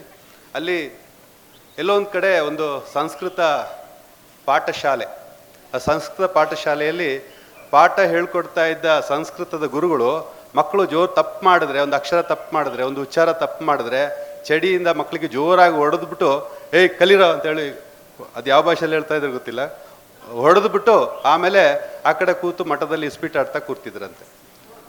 ಇನ್ನೊಂದು ಭ್ರಮನಿರಸನ, ಸಂಸಾರದ ಭ್ರಮನಿರಸನ, ಸಾಹಿತ್ಯದ ಭ್ರಮನಿರಸನ, ಆಧ್ಯಾತ್ಮದ ಅಂದರೆ ಆ ಭ್ರಮನಿರಸನ, ಎಲ್ಲ ಭ್ರಮನಿರಸನಗಳ ಇಂದ ನಲುಗಿ ಹೋಗುವ ಒಂದು ಎಳೆಯ ಮುಗ್ಧ ಕತೆಗಾರ್ತಿಯಗೆ ಸಾಂಕೇತಿಕವಾಗಿ ಇರೋದು ನಮ್ಮ ರಾಜಲಕ್ಷ್ಮಿ ಅಮ್ಮನವರು. ನಮಗೆ ಬಹಳಷ್ಟು ಕುತೂಹಲ ಇರುತ್ತೆ. ನಮ್ದು ಯಾವುದೋ ಒಂದು ಚಿಕ್ಕಪ್ಪ ಕಾಶಿಗೆ ಹೋಗಿ ವಾಪಸ್ ಬರಲೇ ಇಲ್ಲ, ಅಥವಾ ಯಾರೋ ನಮ್ಮ ದೊಡ್ಡಪ್ಪ ಮಕ್ಕಾಗೆ ಹೋಗಿ ವಾಪಸ್ ಬರಲೇ ಇಲ್ಲ, ಅವರು ಇದ್ದಾರೋ ಬದುಕಿದ್ದಾರೋ ಎಲ್ಲಿದ್ದಾರೋ ಅಂತ ಒಂಥರ ನಮಗೇನೋ ಒಂದು ಅವ್ರ ಬಗ್ಗೆ ಅದಮ್ಯವಾದ ಒಂದು ಕುತೂಹಲ ಇರುತ್ತೆ. ಕನ್ನಡ ಸಾಹಿತ್ಯ ನಮ್ಮ ತಲೆಮಾರಿನ, ನನ್ನ ತಲೆಮಾರಿನ, ನಮ್ಮ ತಲೆಮಾರಿನ ಅಥವಾ ಅದರ ಹಿಂದಿನ ತಲೆಮಾರಿನ ಬಹುತೇಕ ಬರೆಯುವವರಿಗೆ ರಾಜಲಕ್ಷ್ಮಿ ಎನ್ ರಾವ್ ಅಂತಂದ್ರೆ ಆ ಥರ ಬಹಳ ಒಂದು ದೊಡ್ಡ ಕುತೂಹಲದ ಒಂದು ಮೊತ್ತವಾಗಿದ್ರು. ಅವ್ರು ಎಲ್ಲಿದ್ದಾರೆ, ಏನು ಮಾಡ್ತಾ ಇದ್ದಾರೆ, ಎಲ್ಲಿದ್ದಾರೆ, ಏನು ಮಾಡಿ ನಮಗೆ ಗೊತ್ತೇ ಇರಲಿಲ್ಲ. 28 ವರ್ಷಗಳಿಂದ ಮೈಸೂರಿನ ಪಕ್ಕದ ಒಂದು ಹಳ್ಳಿಯಲ್ಲಿ ನಿಗೂಢವಾಗಿಲ್ಲ, ಅವರು ಆರಾಮಾಗಿ ಬದುಕ್ತಾ ಇದ್ರು. ನಮಗೆ ಅದು ನಿಗೂಢವಾಗಿ ಕಾಣಿಸ್ತಾ ಇತ್ತು. ಒಂದು ಆಶ್ರಮದಲ್ಲಿ ಅವರು ಇದ್ದರು. ನನ್ನ ಕಿವಿಗೆ ನಮ್ಮ ಪ್ರಸನ್ನ ಸಂತೆಕೊಡೂರು ಅವರು ಹೇಳಿದ್ರು, ಅಲ್ಲೇ ನಿಮ್ಮ ಮನೆ ಹತ್ರನೇ ಇದ್ದಾರಲ್ಲ ಸರ್, ನಿಮ್ಗೆ ಗೊತ್ತೇ ಇಲ್ವಾ ಅಂತ ಕೇಳಿದ್ರು. ನನಗೆ ಆಶ್ಚರ್ಯ. ನಾವು ಎಷ್ಟು ವರ್ಷದಿಂದ ಕಾಯ್ತಾ ಇದ್ದವು, ಎಷ್ಟು ವರ್ಷದಿಂದ ಹುಡುಕ್ತಾ ಇದ್ದ ಒಬ್ಬರು ಕನ್ನಡದ ಕತೆಗಾರ್ತಿ, ಹಿರಿಯ ಕತೆಗಾರ್ತಿ ನಮ್ಮ ಪಕ್ಕದಲ್ಲೇ ಅಷ್ಟೊಂದು ಮೌನವಾಗಿ ಸದ್ದಿಲ್ಲದೆ ಯಾರಿಗೂ ಗೊತ್ತಿಲ್ಲದೆ ಬದುಕ್ತಾ ಇದ್ದಾರೆ ಅಂತ ಅಂದಾಗ ಆಶ್ಚರ್ಯ ಆಯಿತು. ಹುಡುಕ್ತಾ ಅದೊಂದು ಹಳ್ಳಿ ಹೆಸರನ್ನ ಹೇಳಲ್ಲ, ಅಲ್ಲಿ ನಾನು ನಮ್ಮ ಮನೆ ಪಕ್ಕದಲ್ಲೇ ಇದೆ ಅದು. ಅಲ್ಲಿ ನಾನು ಒಂದಿನ ಹೆಂಗೆ ಹೋಗೋದು, ಯಾರು ಅವ್ರು ಬೈದು ಕಳಿಸ್ತಾರೆ, ಬೈದು ಬಿಡ್ತಾರೆ, ಜೋರು ಮಾಡಿಬಿಡ್ತಾರೆ, ಹುಷಾರು ಅಂತೆಲ್ಲ ನನಗೆ ಎಚ್ಚರ ಮಾಡಿದ್ರು. ಅದಕ್ಕೆ ಬೇಕಾಗಿ ನಾನೊಂದು ದಿನ ಕ್ಯಾಮರಾ ಇಟ್ಕೊಂಡು ಒಂದು ಸೈಕಲ್ ತಗೊಂಡು ಹಂಗೆ ಓಡಾಡ್ತಾ ಅವರ ಮನೆ ಆಶ್ರಮ ಬೀಗ ಕೂಡ ಇಲ್ಲ, ಬೀಗ ಕೂಡ ಓಪನ್ ಬಾಗಿಲು ಹಾಕಿದ್ದಾರೆ, ಬೀಗ ಇಲ್ಲ ಅಂತ ಒಂದು ಆಶ್ರಮದ ಹತ್ರ ಹೋಗಿ ಮೆಲ್ಲೆ ನೋಡಿದ್ರೆ ಒಬ್ಬರು ಅಮ್ಮನವ್ರು ಬಿಳಿಯ ಬಟ್ಟೆ ಧರಿಸಿದ ಸನ್ಯಾಸಿನಿ ಯೋಗಿನಿ ಬಂದು, ಯಾರಪ್ಪ ಏನು ಬೇಕಿತ್ತು ಅಂತ. ನಾನು ಹೇಳಿದೆ, ಇಲ್ಲ ನಾನು ಪಕ್ಷಿಗಳ ಫೋಟೋ ತಗೊಳಕ್ಕೆ ಅಂತೇಳಿ ಬರ್ತಾ ಇದ್ದೆ. ಅಷ್ಟೊತ್ತಿಗೆ ಯಾರೋ ಹೇಳಿದ್ರು ಇಲ್ಲಿ ಆಶ್ರಮದ ಒಬ್ಬರು ಇದ್ದಾರೆ ಅಂತ, ಹಾಗೆ ನಿಮ್ಮನ್ನು ನೋಡ್ಕೊಂಡು ಹೋಗೋಣ ಅಂತ ಬಂದೆ, ಹಾಗೆ ನಾನು ಶುರು ಮಾಡಿಕೊಂಡೆ ಅವ್ರ ಜೊತೆ. ಅವರು ಹೌದಾ ಪಕ್ಷಿಗಳ ಫೋಟೋ ಯಾರು ನೀವು, ನಾನಂದೇ ಒಂದು ಧೈರ್ಯ ಬೇಕಲ್ಲ, ಆ ಧೈರ್ಯ ಈಗ ಇಲ್ಲ. ಆಕಾಶವಾಣಿಯಲ್ಲಿ ಯಾರು, ನಾನು ಅಬ್ದುಲ್ ರಶೀದ್. ಓ ಅಬ್ದುಲ್ ರಶೀದ್ ನೀವಾ, ನಾನು ನಿಮ್ಮ ಧ್ವನಿ ಕೇಳಿದ್ದೆ, ನಿಮ್ಮನ್ನು ನೋಡ್ತೀನಿ ಅಂತ ನಾನು ಮನಸ್ಸಿನಲ್ಲೂ ನೆನೆಸಿರ್ಲಿಲ್ಲ ಅಂತ. ಅಂದರೆ ಅವ್ರಿಗೂ ಪ್ರಪಂಚಕ್ಕೂ ಆ 28 ವರ್ಷಗಳ ಕಾಲ ಇದ್ದ ನೆಂಟು ಅಂತಂದರೆ ಒಂದು ಪುಟ್ಟ ರೇಡಿಯೋ. ಆ ಪುಟ್ಟ ರೇಡಿಯೋದ ಮುಖಾಂತರ ಮಾತ್ರ ಅವರಿಗೆ ಪ್ರಪಂಚ ಗೊತ್ತಾಗ್ತಾ ಇತ್ತು. ಬೇರೆ ಲೋಕದ ಯಾವುದೇ ರೀತಿಯ ಆ ಆಧ್ಯಾತ್ಮ ಚಿಂತನೆಯ, ಅವರ ಸ್ವಾಮೀಜಿಯವರ ಸಾನ್ನಿಧ್ಯ, ಆಧ್ಯಾತ್ಮ ಚಿಂತನೆ ಮತ್ತು ಆ ಭಕ್ತ ಅಲ್ಲಿ ಆಶ್ರಮಕ್ಕೆ ಬರ್ತಾ ಇದ್ದ ಆ ಭಕ್ತರ ಆ ಲೋಕ ಬಿಟ್ಟರೆ ಅವರಿಗೆ ಪ್ರಪಂಚಕ್ಕೆ ಕಿಂಡಿಯಾಗಿ ಇದ್ದಿದ್ದು ಆಕಾಶವಾಣಿ ಮಾತ್ರ. ಒಂದು ರೇಡಿಯೋ, ಪುಟ್ಟೊಂದು ರೇಡಿಯೋ. ಅಲ್ಲಿನ ಬರ್ತಾ ಇದ್ದ ನಮ್ಮಂಥ ಏನು ಈ ಥರದ ಹುಲುಮಾನವರ ವಾಯ್ಸನ್ನೆಲ್ಲ ಅವರು ಏನೋ ಒಂಥರ, ನಾನು ಯಾರನ್ನ ಕನ್ನಡದ ಯೋಗಿನಿ ಕನಸು ಅಂತೆಲ್ಲ ಹುಡುಕಾಡ್ತಾ ಹೋಗ್ತಾ ಇದ್ನ, ಅವರೇ ಬಂದು ಅಯ್ಯೋ ಅಂತ ಅಂದಾಗ ನನಗೆ ಸಿಕ್ಕಾಬಿಟ್ಟೆ ಖುಷಿ ಆಗ್ಬಿಡ್ತು. ಆಕಾಶವಾಣಿಯಲ್ಲಿ ಮಾತಾಡಿದ್ದಕ್ಕೂ ಸಾರ್ಥಕ ಅಂತ. ಹಾಗೆ ನಾವು ಮಾತಾಡ್ತಾ ಅವರ ಜೊತೆ ಮಾತಾಡ್ತಾ ಈಗ ನಾವೆಲ್ಲ ಇಷ್ಟೊಂದು ಗಹನವಾಗಿ ಮಾತನಾಡ್ತಾ ಇರುವಾಗ, ಅವರು ಅಷ್ಟು ಗಹನವಾಗಿ ಕೇಳ್ತಾ ಇರುವಾಗ ಅವರ ಮನಸ್ಸಿನಲ್ಲಿ ಎಷ್ಟೆಲ್ಲ ನಗು ಬರ್ತಾ ಇರ್ಬೋದು, ಎಷ್ಟೆಲ್ಲ ತಮಾಷೆ ಅನ್ನಿಸ್ತಾ ಇರ್ಬೋದು, ನಮ್ಮ ಮಾತುಗಳನ್ನು ಕೇಳಿ ಅವ್ರಿಗೆ ಏನೆಲ್ಲ ಅನ್ನಿಸ್ತಾ ಇರ್ಬೋದು ಅಂತ ಯೋಚನೆ ಆಗ್ತಾ ಇದೆ ನನಗೆ. ಅಂತಹ ಒಬ್ಬರು ಮಗು ಅವರ ಮೂಲಭೂತವಾಗಿ ರಾಜಲಕ್ಷ್ಮಿ ಎನ್ ರಾವ್ ಅಂತಂದರೆ 92 ವರ್ಷದ ಒಂದು ಪುಟ್ಟ ಹುಡುಗಿ. ಈಗಲೂ ಕೂಡ ನಾನೆಲ್ಲಾದರೂ ಹೋಗಿ ಅಲ್ಲಿದೊಂದು ಫೋಟೋ ತೋರಿಸ್ತೀನಿ, ಒಂದು ಪಕ್ಷಿ ಫೋಟೋ ತೋರಿಸ್ತೀನಿ, ಒಂದು ಹೂವಿನ ಫೋಟೋ ತೋರಿಸ್ತೀನಿ, ಒಂದು ಮರದ ಫೋಟೋ ತೋರಿಸ್ತೀನಿ, ಹೌದಾ ಹೌದಾ ಅಂತೇಳಿ ಎಷ್ಟು ಬೆರಗಿಂದ ನೋಡ್ತಾರೆ ಅಂತಂದರೆ, ಅವರೇನಾದರೂ ಆಧ್ಯಾತ್ಮದ ಕಡೆಗೆ ಹೋಗದೆ ನಮ್ಮ ಹಾಗೆ ಈ ಥರ ಲೋಕದ ಒಳಗಡೆ ಸುತ್ತಾಡ್ತಾ ಇದ್ದಿದ್ರೆ, ಆ ಸುತ್ತಾಡಿ ಅದನ್ನು ಬರೀಲಿಕ್ಕೆ ನಮ್ಮ ವಿಮರ್ಶಾ ಪ್ರಪಂಚ, ನಮ್ಮ ಪಂಡಿತ ಪ್ರಪಂಚ ಅವರಿಗೆ ಅನುವು ಮಾಡಿಕೊಟ್ಟಿದ್ರೆ, ಇವತ್ತು ಕನ್ನಡದ ಬಹಳ ಬಹಳ ಬಹಳ ದೊಡ್ಡ ಕತೆಗಾರ್ತಿಯಾಗಿ ನಮಗೆಲ್ಲ ಅಧಿನಾಯಕಿಯಾಗಿರುವಂತಹ ರಾಜಲಕ್ಷ್ಮಿ ಎನ್ ರಾವ್. ಹಾಗಾಗಿ ನಾನು ಮತ್ತೆ ವಿಮರ್ಶಕರಿಗೆ ಹೇಳೋದು, ದಯವಿಟ್ಟು ಬರೆಯೋರಿಗೆ ನೀವು ಹಾಗೆ ಬರಿಬೇಡಿ, ಹೀಗೆ ಬರಿಬೇಡಿ, ಇದನ್ನು ಬರೀರಿ, ಇದರಲ್ಲಿ ಏನಿಲ್ಲ, ಇದರಲ್ಲಿ ಜೊಳ್ಳಿದೆ, ಇದರಲ್ಲಿ ಈಗ ಮಾಡಿ ಆಗ ಮಾಡಿ ಅಂತ ಮೇಲಿನಿಂದ ಆದೇಶವನ್ನು ದಯವಿಟ್ಟು ಕೊಡಬೇಡಿ. ಸಾಹಿತ್ಯಕ್ಕೆ ಯಾವ ರೀತಿಯ ಹೈಕಮಾಂಡಿನ ಅಥವಾ ನಿರ್ದೇಶಕರ, ಡೈರೆಕ್ಟರ್ಗಳ ಅವಶ್ಯಕತೆ ಇಲ್ಲ. ಆ ಥರ ಇಲ್ಲದೆ ಬರೆಯೋರನ್ನು ಬರೀಲಿಕ್ಕೆ ಬಿಟ್ಟರೆ ಎಷ್ಟೊಂದು ಬಗೆಯ ಬರಹಗಾರರು ಬರ್ತಾರೆ. ಎಷ್ಟೊಂದು ಉದಾಹರಣೆಗಳಿದೆ. ಮೊನ್ನೆ ಯಾರೊಬ್ಬರು ಬಹಳ ಒಳ್ಳೆಯ ಭಾಷಾಂತರ ಮಾಡೋರು, ಆದರೆ ಅವ್ರಿಗೆ ಭಾಷಾಂತರ ಅಂದರೆ ಒಂಥರ ಮೆಕ್ಯಾನಿಕಲ್, ಸಿಕ್ಕಾಪಟ್ಟೆ ಮೆಕ್ಯಾನಿಕಲ್, ಬೋರು. ಆದರೆ ಅವರ ಹಳೆಯ ಕಥೆಗಳನ್ನು ನಾನು ಓದಿದೆ, ಅವರು ತುಂಬ ಹಳೆಯ ಕಥೆಗಳನ್ನು ಓದಿದೆ. ಯಾಕೆ ನೀವು ಕತೆ ಬರೆಯೋರನ್ನ ಬಿಟ್ಬಿಟ್ಟು ಯಾಕೆ ಭಾಷಾಂತರ ಮಾಡಿದ್ರಿ ಅಂತಂದರೆ, ಇಲ್ಲ ಅದು ನಮ್ಮ ಮೇಷ್ಟ್ರು, ಯೂನಿವರ್ಸಿಟಿಯಲ್ಲಿ ನಮ್ಮ ಮೇಷ್ಟ್ರಿದ್ರು, ಅವರಿಗೆ ನಾನು ಕತೆ ತಗೊಂಡೋಗಿ ತೋರಿಸಿದೆ. ಅವ್ರು ಹೇಳಿದ್ರು, ನೋಡಮ್ಮ ನೀನು ಕತೆಗಿತ್ತೆಲ್ಲ ಬರಿಬೇಡ, ಕತೆ ಬರೆಯೋರು ಭಾಳ ಜನ ಇದ್ದಾರೆ, ಕನ್ನಡಕ್ಕೆ ಬೇಕಾಗಿರೋದು ಅನುವಾದಕರು, ನೀವು ಅನುವಾದ ಮಾಡು ಅಂತೇಳಿ ತಮ್ಮ ಪುಸ್ತಕಗಳನ್ನೆಲ್ಲ ಅವ್ರ ಕೈಯಿಂದ ಅನುವಾದ ಮಾಡಿಸ್ಬಿಟ್ಟು ಆಮೇಲೆ ಅವರಿಗೆ ಈಗ ಅಯ್ಯೋ ನಾ ಕತೆ ಬರಿಬೇಕಿತ್ತಲ್ಲ ಅಂತ. ಹಾಗಾಗಿ ಯಾರು ಬೇಜಾರು ಮಾಡ್ಕೊಬೇಡಿ, ನಾನು ವಿಷಯ ಹೇಳ್ತಾ ಇರೋದು. ಇವರಿಗೆ ಏನು ಬೇಕು ಅದನ್ನು ಬರೆಸೋದನ್ನು ಬಿಟ್ಟು ಅವರು ಏನು ಬರೀತಾರೆ ಅದನ್ನು ಅನುವು ಮಾಡಿಕೊಟ್ರೆ ನಮ್ಮಲ್ಲಿ ಎಂತೆಂತಹ ಯಾವುದೇ ಮೂಲೆಯಿಂದ ಎಂತೆಂತಹ ಬರಹಗಾರರು ಬರ್ಬೋದು ಅಂತ. ಇನ್ನೊಂದು ಒಂದು ಎಷ್ಟೊಂದು ತಮಾಷೆಯ, ಎಷ್ಟೊಂದು ನಿಜವಾದ ಅಸಂಗತವಾದ ವಿಷಯಗಳು ನಡೆಯುತ್ತೆ ಅಂತ. ನಿಮಗೆ ಗೊತ್ತೇ ಇದೆ, ರಾಜಲಕ್ಷ್ಮಿ ಎನ್ ರಾವ್ ಅವರು ಎಂತಹ ಒಂದು ಸಾಹಿತ್ಯಿಕ ಲೋಕದಲ್ಲಿ ಓಡಾಡ್ತಾ ಇದ್ರು ಅಂತಂದರೆ, ಅಲ್ಲಿ ಅಡಿಗರಿದ್ರು, ಶರ್ಮಾ ಅವರಿದ್ರು, ರಾಮಾನುಜಮ್ ಅವರಿದ್ರು, ರಾಘವ ಇದ್ದರು, ಅನಂತಮೂರ್ತಿ ಅವರಿದ್ರು, ಈ ಥರ ಬಹಳ ಕೆ ಸದಾಶಿವ ಅವರಿದ್ರು. ಆ ಕಾಲದ ದೊಡ್ಡ ದೊಡ್ಡ ಬರಹಗಾರರ ನಡುವೆ ಒಂದು ಬಿಂಚಿನ ಬಳ್ಳಿಯಾಗಿ ಓಡಾಡ್ತಾ ಇದ್ದ ಒಬ್ಬಳು ಪುಟ್ಟ ತರುಣಿ ರಾಜಲಕ್ಷ್ಮಿ. ಎಲ್ರಿಗೂ ಒಂಥರ ರಾಜಲಕ್ಷ್ಮಿ ಅಂದರೆ ಗೊತ್ತಲ್ಲ, ಒಂದು ದೊಡ್ಡ ಹುಡುಗರ ಗುಂಪಲ್ಲಿ ಒಬ್ಳು ಈ ಥರ ಅದಮ್ಯ ಕ್ರಿಯೇಟಿವಿಟಿ ಇರೋ ಒಬ್ಳು ಹುಡುಗಿ ಓಡಾಡ್ತಾ ಇದ್ರೆ ಎಂತಹ ಮಿಂಚಿನ ಸಂಚಾರ, ಅಂತ ಒಂದು ಮಿಂಚಿನ ಸಂಚಾರ ಆಗಿದ್ರು ನಮ್ಮ. ಈಗ ಅವ್ರಿಗೆ ಸಿಟ್ಟು ಬರ್ಬೋದು, ಅವರು ಆಧ್ಯಾತ್ಮ ಆ ಚಿಂತನೆಯಲ್ಲಿ ಇರುವವರಿಗೆ ಯಾಕಪ್ಪ ಇದೆಲ್ಲ ಹೇಳ್ತಾ, ಅಯ್ಯೋ ನಾನೋಗಿ ಇವನಂತರ ಇದೆಲ್ಲ ಯಾಕಪ್ಪ ಹೇಳಿದೆ ಅಂತ ಅವರಿಗೆ ಸಿಟ್ಟು ಬರ್ತಾ ಇರ್ಬೋದು. ಅದ್ರ ಮೊದಲೇ ಕಾಲಿಗೆ ಬಿದ್ದಿದ್ದೀನಿ, ಕ್ಷಮಿಸ್ಬೇಕು. 3 ನಿಮಿಷ ಅದೊಂದು ಪ್ರಸಂಗ ಹೇಳ್ಬಿಡ್ತೀನಿ. ಒಬ್ಬರು ಹಿರಿಯ ಬರಹಗಾರರಿಗೆ ರಾಜಲಕ್ಷ್ಮಿ ಅವ್ರ ಬಗ್ಗೆ ತುಂಬ ಪ್ರೀತಿ ಇತ್ತು, ಅವ್ರನ್ನ ತುಂಬ ಪ್ರೀತಿ ಇತ್ತು. ಅವರ ಮದುವೆ ಹಿಂದಿನ ದಿನ ರಾಜಲಕ್ಷ್ಮಿ ಅವ್ರ ಹತ್ರ ಬಂದು, ನೀನು ಅನುಮತಿಸುವುದಾದರೆ ನಾನು ನಿನ್ನ ಜೊತೆ ಬರಲಿಕ್ಕೆ ರೆಡಿ ಇದ್ದೀನಿ, ನಾವು ಓಡೋಗೋಣ ಅಂತ ಹೇಳಿದ್ರು. ಆಗ ರಾಜಲಕ್ಷ್ಮಿ ಅವರು, ಇಲ್ಲಪ್ಪ ನಿನಗೆ ಮದುವೆ ನಿಶ್ಚಯ ಆಗಿದೆ, ಅವಳ ಮನಸ್ಸಿಗೆ ನೋವು ಮಾಡಬಾರ್ದು, ನೀನು ದಯಮಾಡಿ ಮರ್ಯಾದೆಯಿಂದ ಯಾರ ಜೊತೆ ನಿನಗೆ ನಿಶ್ಚಯ ಆಗಿದೆಯೋ ಅವಳನ್ನು ಮದುವೆಯಾಗಿ ಸುಖವಾಗಿರು ಅಂತೇಳಿ ಅವರು ಹೋದರು. ಇನ್ನೊಬ್ಬರು ಅವ್ರನ್ನ ಮದುವೆಯಾಗಿ ಎಷ್ಟೋ ವರ್ಷಗಳ ನಂತರ ಹೋದರು. ಎಷ್ಟೋ ವರ್ಷಗಳ ನಂತರ ಅವರನ್ನು ಮದುವೆಯಾದ ಆ ಸ್ತ್ರೀಗೂ ನಮ್ಮ ರಾಜಲಕ್ಷ್ಮಿ ಅವರಿಗೂ ಎಲ್ಲೊಂದು ಕಡೆ ಮಾತನಾಡೋ ಪ್ರಸಂಗ ಬಂತು. ಸೊ ಕುತೂಹಲ, ಹೆಂಗಿದ್ದಾರೆ ಯಜಮಾನ್ರು, ಹೆಂಗಿದ್ದಾರೆ, ಅಯ್ಯೋ ಏನು ಹೇಳ್ತೀಯಾ, ಯಾವಾಗಲೂ ರಾತ್ರಿ ಎಷ್ಟೋ ಹೊತ್ತಿಗೆ ಕುಡಿದ್ಬಿಟ್ಟು ಮನೆಗೆ ಬರ್ತಾರೆ, ಎಲ್ಲೋ ಸಾಹಿತಿಗಳ ಸಂಘದಲ್ಲಿ ಪಾರ್ಟಿ ಎಲ್ಲ ಮುಗಿಸಿ ಮನೆಗೆ ಬರುವಾಗ ಅದು ಸಿಕ್ಕಾಪಟ್ಟೆ ಲೇಟ್ ಆಗಿರುತ್ತೆ, ನಾನು ಬಾಗಿಲು ತೆಗೆದೇ ಇರ್ತೀನಿ, ಒಂದೊಂದ್ಸಲ ಅವರು ಬಾಗಿಲು ಹತ್ರ ತಲುಪುವಷ್ಟು ಕೂಡ ಅವರಿಗೆ ಶಕ್ತಿ ಇರೋದಿಲ್ಲ, ಎಲ್ಲೋ ಬಿದ್ದಿರ್ತಾರೆ, ಹೆಂಗೋ ಬಂದು ಮನೆಯೊಳಗೆ ಸೇರ್ತಾರೆ. ಹೌದಾ, ಅಯ್ಯೋ ಅಂತೇಳಿ ಇವರು. ಆಮೇಲೆ ಒಂದಿನ ಏನಾಯಿತು ಗೊತ್ತಾ ಅಂತ, ಏನಾಯಿತು, ಬಂದರು ಮನೆಯೊಳಗೆ ಸೀದಾ ಬಂದು ಮೆಟ್ಲತ್ಕೊಂಡು ಮೇಲಕ್ಕೆ ಹೋದರು, ಹೆಂಗೋ ಹೋದರು, ನಾನು ನೋಡಲಿಲ್ಲ, ಇದು ಇದ್ದದ್ದೇ ದಿನ ಹೀಗೆ ಬರೋದು, ವಾಲಾಡ್ಕೊಂಡು ಬರೋದು ಇದ್ದದ್ದೇ ಅಂತ ನಾನು ಅದ್ರ ಬಗ್ಗೆ ಯೋಚನೆ ಮಾಡಲಿಲ್ಲ. ಬೆಳಿಗ್ಗೆ ಬಂದು ನನಗೆ ಬಹಳ ಖುಷಿಯಿಂದ, ನೋಡಮ್ಮ ನೀನು ಭಾಳ ಒಳ್ಳೆ ಕೆಲಸ ಮಾಡಿದೆ, ನೀನೇನಾದರೂ ಟೇಬಲ್ ಮೇಲೆ ಮೊಸರು ಇಡದೇ ಇದ್ದಿದ್ರೆ, ಆ ಮೊಸರು ನಾನು ಕುಡಿಯೋದೇ ಇದ್ದಿದ್ರೆ, ನಾನು ಕುಡಿದಿದ್ದೆಲ್ಲ ನನ್ನ ತಲೆಗೆ ಹತ್ತಿ ನಾನು ಸಿಕ್ಕಾಬಟ್ಟೆ ಸುಸ್ತಾಗ್ಬಿಡ್ತಿದ್ದೆ, ನೀನು ಮೊಸರು ಇಟ್ಟಿದ್ರಿಂದ ನನಗೆ ಬಹಳ ಖುಷಿ ಆಯಿತು ಅಂತ. ಇವರು ಮೊಸರಿಟ್ಟಿರ್ಲಿಲ್ಲ ಅಂತೆ, ದೋಸೆಗೆ ಅಕ್ಕಿ ಅರಿದು ಟೇಬಲ್ ಮೇಲೆ ಇಟ್ಟಿದ್ರಂತೆ. ಅವರು ಮೊಸರು ಅಂತೇಳಿ ಅದನ್ನು ಕುಡಿದ್ಬಿಟ್ಟು ತಮ್ಮ ಏನು ಅಮಲನ್ನು ಇಳಿಸಿ ಮಲಗಿಸಿ ಮಾರದಿನ ಬಂದು ಥ್ಯಾಂಕ್ಸ್ ಹೇಳ್ತಿದ್ರಂತೆ. ಇದು ಸಾಹಿತಿಗಳ ಸಂಘ. ಆಯ್ತು, ಓಕೆ. ಈಗ ಆ ಥರದ ನೂರಾರು ಜೀವಂತ ಕಥೆಗಳು, ನೂರಾರು ಕಥೆಗಳು, ಆ ಕಾಲದ ಅಷ್ಟೊಂದು ವಿಷಯಗಳು ಎಲ್ಲ ಇರುವಂತಹ ಕಥೆಗಳ ಕಣಜ ತಾಯಿ ರಾಜಲಕ್ಷ್ಮಿ ಎನ್ ರಾವ್ ಅವರು. ಅವ್ರನ್ನೆಲ್ಲರೂ ಮಾತಾಜಿ ಅಂತ ಕರೆಯೋದು, ಯಾರು ಕೂಡ ರಾಜಲಕ್ಷ್ಮಿ ಅಂತ ಕರೆಯಲ್ಲ. ಸಾಹಿತ್ಯದವರು ಮಾತ್ರ ಎಲ್ಲರೂ ಮಾತಾಜಿಯಿಂದ ಕರೆದು ದೇಶ ವಿದೇಶಗಳಿಂದ ಬಂದು ಅವರನ್ನು ನಮಸ್ಕರಿಸಿ ಅವರ ಮಾತನ್ನು ಕೇಳಿ ಹೋಗ್ತಾರೆ. ಅಂತಹ ರಾಜಲಕ್ಷ್ಮಿ ಅವರನ್ನು ವೇದಿಕೆಗೆ ಕಾಣಿಸುವಂತೆ ಅವಕಾಶ ಮಾಡಿಕೊಟ್ಟಿದ್ದು ನಮ್ಮ ಬಹಳ ಒಳ್ಳೆಯ ಕೆಲಸ ಮಾಡಿದ್ದಾರೆ. ವೇದಿಕೆಗೆ ಕರ್ಕೊಂಬಂದಿದ್ದಾರೆ. ಆಮೇಲೆ ಅವರ ಎಲ್ಲ ಕಥೆಗಳನ್ನು ಕಥೆಗಳ ಯಾರೂ ಮಾಡದ ಕೆಲಸವನ್ನು ಅವ್ರು ಮಾಡಿದ್ದಾರೆ. ಬಹಳ ಅಚ್ಚುಕಟ್ಟಾಗಿ ಎಲ್ಲ ಕಥೆಗಳನ್ನ. ಆಮೇಲೆ ಆ ಮುಖಪುಟದಲ್ಲಿರುವ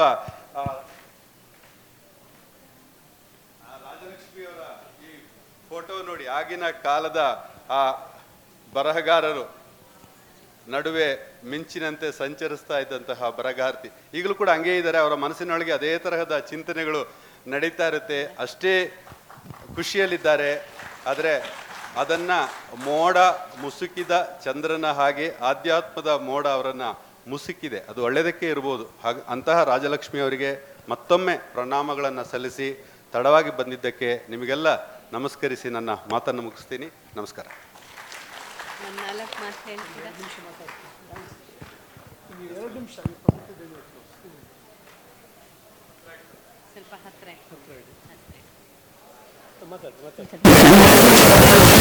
ಸಭಾಯೇ ನಮಃ.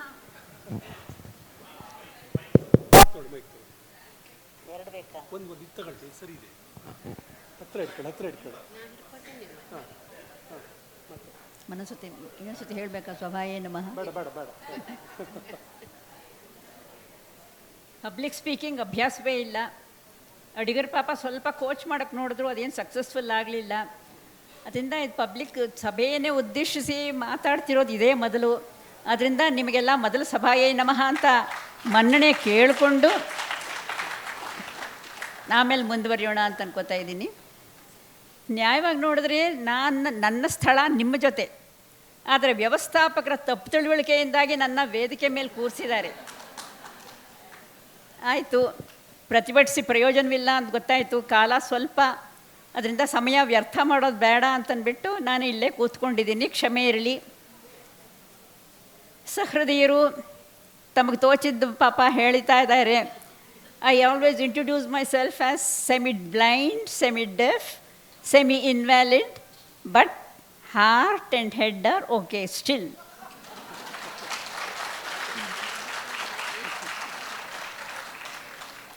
ಆದ್ದರಿಂದ ಅವ್ರು ಏನೇನು ಮಾತಾಡಿದ್ರು ನನಗೇನು ಕೇಳಿಸ್ಲಿಲ್ಲ, ಒಂದು 5% ಕೂಡ ಕೇಳಿಸ್ಲಿಲ್ಲ. ಆದರೂ ಪರವಾಗಿಲ್ಲ, ಅವರವರ ಅಭಿಪ್ರಾಯ ಅವರವರು ಮಂಡಿಸಿದ್ದಾರೆ ಅಂತ ಅನ್ಕೋತೀನಿ. ನನ್ನ ಪಾಡಿಗೆ ನಾನು ಹೇಳೋದಾದರೆ,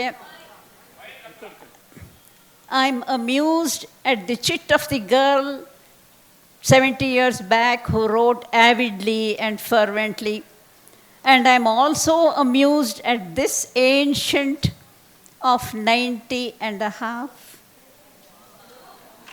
ಆದರೆ it is a sense of wonderment. ಏನೇನು ಜೀವನದಲ್ಲಿ ಏನೇನು ತಿರುವುಗಳು ಬರುತ್ತೆ, ಅದರ ಪರಿಣಾಮಗಳು ಏನೇನಾಗತ್ವೆ ಅನ್ನೋದನ್ನು ನೋಡಿದ್ರೆ ಒಂದು ವಿಸ್ಮಯ, ಒಂದು ಆಶ್ಚರ್ಯ, ಒಂದು ಸೋಜಿಗ. ಆದರೆ ಯಾವುದನ್ನೂ ಪ್ರತಿಭಟಿಸೋಕ್ಕಾಗಲ್ಲ. ಎಲ್ಲದನ್ನೂ ಸ್ವೀಕರಿಸ್ತಾ ಹೋದ್ರೇ ಮನಸ್ಸಲ್ಲಿ ತಳಮಳ ಇರಲ್ಲ, ಒಂದು ಪ್ರಶಾಂತತೆ, ಒಂದು ಆನಂದ. ಮನಸ್ಸಿನ ಆಳದಲ್ಲಿ ಏನಿರುತ್ತೆಯೋ ಅದು ಹೊರಗೆ ಬರೋಕ್ಕೆ ಸಹಾಯವಾಗುತ್ತೆ. ತುಂಬ ವರ್ಷದ ಹಿಂದೆ ಯೋಚಿಸಿದ್ದೆ, I will be natural and spontaneous. If people misunderstand me, it is their headache. ಹೌದೋ ಅಲ್ವೋ? ನಾನು ಸುಮ್ಮನೆ ಯಾಕೆ ಟೆನ್ಷನ್ ತೊಗೋಬೇಕು? ಇಫ್ ಅವರು ಟೆನ್ಷನ್ ತೊಗೊಂಡ್ರೆ ಪಾಪ it is their problem, they have to solve it. ಅದರಿಂದ ದಯವಿಟ್ಟು ನನ್ನ ಮಾತನ್ನು ನೀವು ಸರಿಯಾಗಿ ಗ್ರಹಿಸ್ಬಿಡಿ, ತಪ್ಪು ತಿಳ್ಕೊಬೇಡಿ. ಹಿಂದೆ ಎರಡು ಮಾತು ಅನ್ನೋದರಲ್ಲಿ ಏನು ಹೇಳಿದ್ದೆ ಅಂತಂದರೆ, ಬೈಯದ ಗೆಳೆಯ ಗೆಳತಿಯರೆಲ್ಲರಿಗೂ ನನ್ನ ವಂದನೆಗಳು ಅಂತ. ಹಾಗೆ ಇಲ್ಲಿ ವೇದಿಕೆಯ ಮೇಲೆ ಕುಳಿತಿರುವ ತುಂಬ ಆಪ್ತರಾದ ಗೆಳೆಯ ಗೆಳತಿಯರು ಕೂಡ ನನ್ನ ಅದೇ ವಂದನೆಗಳು. 70 ವರ್ಷದ ಹಿಂದಿನ ಏನು ವಂದನೆ ಸಲ್ಲಿಸಿದ್ನೋ ಅದೇ ಥರ ಇವಾಗಲೂ ಸಲ್ಲಿಸ್ತಾ ಇದ್ದೀನಿ. ಅವ್ರು ಸ್ವೀಕರಿಸಬೇಕು. ನೀವುಗಳು ಅಷ್ಟೇ ಇಷ್ಟು ಅಭಿಮಾನದಿಂದ ಬಂದಿದ್ದೀರಾ, ಸಂತೋಷದಿಂದ ಇಷ್ಟು ತಾಳ್ಮೆಯಿಂದ ಕೂತಿದ್ದೀರಾ. ನಿಮ್ಮನ್ನು ನೋಡೋದೇ ಒಂದು ಸಂತೋಷ. ಸೂತ್ರೇ ಮಣಿಗಣ ಇವ ಅಂತನ್ನೋ ಹಾಗೆ ಒಂದೇ ಸೂತ್ರದಲ್ಲಿ ಬಂಧಿತರಾಗಿರೋ ಪೋಣಿಸಿರುವ ನಿಮ್ಮಗಳನ್ನೆಲ್ಲ ನೋಡಿ ನನಗೆ ತುಂಬ ತುಂಬ ಸಂತೋಷವಾಗಿದೆ. ಇದನ್ನು ಹೂವುಗಳ ಒಂದು ಮಾಲೆ ಅಂತ ಅನ್ಬೋದೋ ಅಥವಾ ರತ್ನಗಳ ಒಂದು ಮಾಲೆ ಅಂತ ಅನ್ಬೋದೋ, ಎರಡೂ ಒಂದೇ. ಹೂವಿಗಿರುವ ಬೆಲೆ ಹೂವಿಗಿದೆ, ರತ್ನಕ್ಕಿರೋ ಬೆಲೆ ರತ್ನಕ್ಕಿದೆ. ಎಲ್ಲ ಒಂದೇ ಭೂಮಿಯಿಂದ ಬಂದವು. ಕೆಲವು ಭೂಮಿ ಮೇಲೆ ಬರುತ್ತವೆ, ಕೆಲವು ಭೂಮಿ ಕೆಳಗೆ ಬರುತ್ತವೆ, ಅಷ್ಟೇ ವ್ಯತ್ಯಾಸ. ಹೂವು ಅಂದರೆ ನನಗೆ ತುಂಬ ಇಷ್ಟ. ಚಂದನ ಅವ್ರಿಗೆ ಗೊತ್ತು, ಪ್ಯಾಸ್ಟ್ರಲ್ ಸ್ಪ್ರಿಂಗಲ್ಲಿ ಏನು ಹೂವೇ ಹೂವು ಅಂತ ಅವರು ಅಂತ ಇರ್ತಾರೆ. ಒಬ್ಬಳ ಗೆಳತಿಗೆ ನಾನು ಹೇಳಿದ್ದೆ, ಇಟ್ ಇಸ್ ನಾಟ್ ಆಸ್ ದೋ V worship with flowers but we worship flowers. ಅದು ಭೂಮಿಯ ಒಂದು ಅಭಿವ್ಯಕ್ತಿ. ಗಿಡ, ಮರ, ಎಲೆ, ಮೊಗ್ಗು, ಹೂವು ಇವೆಲ್ಲ ಭೂಮಿಯ ಒಂದು ಅಭಿವ್ಯಕ್ತಿ. ಆ ಭೂಮಿಯು ಅದರ ಮೂಲದ ಒಂದು ಅಭಿವ್ಯಕ್ತಿ. ಹೀಗೆ ನಾವು ಕೆಳಗೆ ಹೋಗ್ತಾ ಆಳವಾಗಿ ಹೋಗ್ತಾ ಒಂದೇ ಒಂದು ಮೂಲ ಸಿಗತ್ತೆ. ಎಲ್ಲವೂ ಅದರ ಅಭಿವ್ಯಕ್ತಿಯೇ. ಅದೇ ಅಭಿವ್ಯಕ್ತಿ ತಾತ್ಕಾಲಿಕವಾದದ್ದು, ಅಷ್ಟೇ ವ್ಯತ್ಯಾಸ, ಇನ್ನೇನೂ ವ್ಯತ್ಯಾಸವಿಲ್ಲ. ಅಭಿವ್ಯಕ್ತಿ ಮಾರ್ಪಾಡಾಗ್ತಾ ಇರುತ್ತೆ, ಬದಲಾವಣೆ ಆಗ್ತಾ ಇರುತ್ತೆ, ಅಷ್ಟೇ ವ್ಯತ್ಯಾಸ. ಮೂಲದಿಂದಲೇ ಬರುತ್ತವೆ, ಮೂಲಕ್ಕೆ ಹೋಗುತ್ತವೆ, ಮಧ್ಯ ಕಂಗೊಳಿಸ್ತಾ ಇರುತ್ತವೆ, ಎಲ್ರಿಗೂ ಸಂತೋಷ ಕೊಡುತ್ತವೆ, ತಾನೂ ಸಂತೋಷವಾಗಿರುತ್ತೆ. ಇದನ್ನು ನಾವು ತಿಳ್ಕೊಂಡ್ರೆ ಅತ್ಯಂತ ಪ್ರಶಾಂತತೆಯಿಂದ, ಅತ್ಯಂತ ಆನಂದದಿಂದ, ಅತ್ಯಂತ ಪ್ರೇಮದಿಂದ ನಾವಿರಬಹುದು. ಆವಾಗ ನಮ್ಮ ಜೀವನವೂ ಒಂದು ನಂದನವಾಗುತ್ತೆ, ನಮ್ಮ ಸುತ್ತಮುತ್ತಲಿರುವವರ ಜೀವನವೂ ಒಂದು ನಂದನವಾಗುತ್ತೆ. ಹಾಗೆ ನೀವೆಲ್ಲರೂ ಚೆನ್ನಾಗಿರಿ ಅಂತ ಕೋರ್ತಾ ನನ್ನ 2 ಮಾತನ್ನ ನಾನು ಬೆಳೆಸ್ತೀನಿ.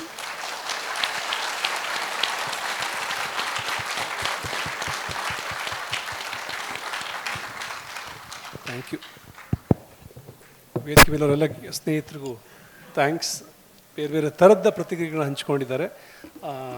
Thank you. ನೀವು ನಮ್ಮ ಜೊತೆ ಇಷ್ಟೊತ್ತು ಬಂದಿದ್ದಕ್ಕೆ ಮತ್ತು ಇದ್ದಿದ್ದಕ್ಕೆ ಮಾತಾಡಿದ್ದಕ್ಕೆ. ನೀವು ಈ ಪುಸ್ತಕ 12 ಕಾಪಿ ಪ್ರಿಂಟ್ ಮಾಡೋಕ್ಕಾಗಿದ್ದು. ಸೊ ಹಾಗೆ ನಿಮ್ಮ ಬುಕ್ ಬೇಕು ಅಂದರೆ ಸಿಗಲ್ಲ, ಬಟ್ ಇನ್ನೊಂದು ವಾರದಲ್ಲಿ ಸಿಗುತ್ತೆ. ಅದು ಅಭಿರುಚಿ ಗಣೇಶ್ ಅವ್ರನ್ನ ಕಾಂಟ್ಯಾಕ್ಟ್ ಮಾಡಿ. Thank you.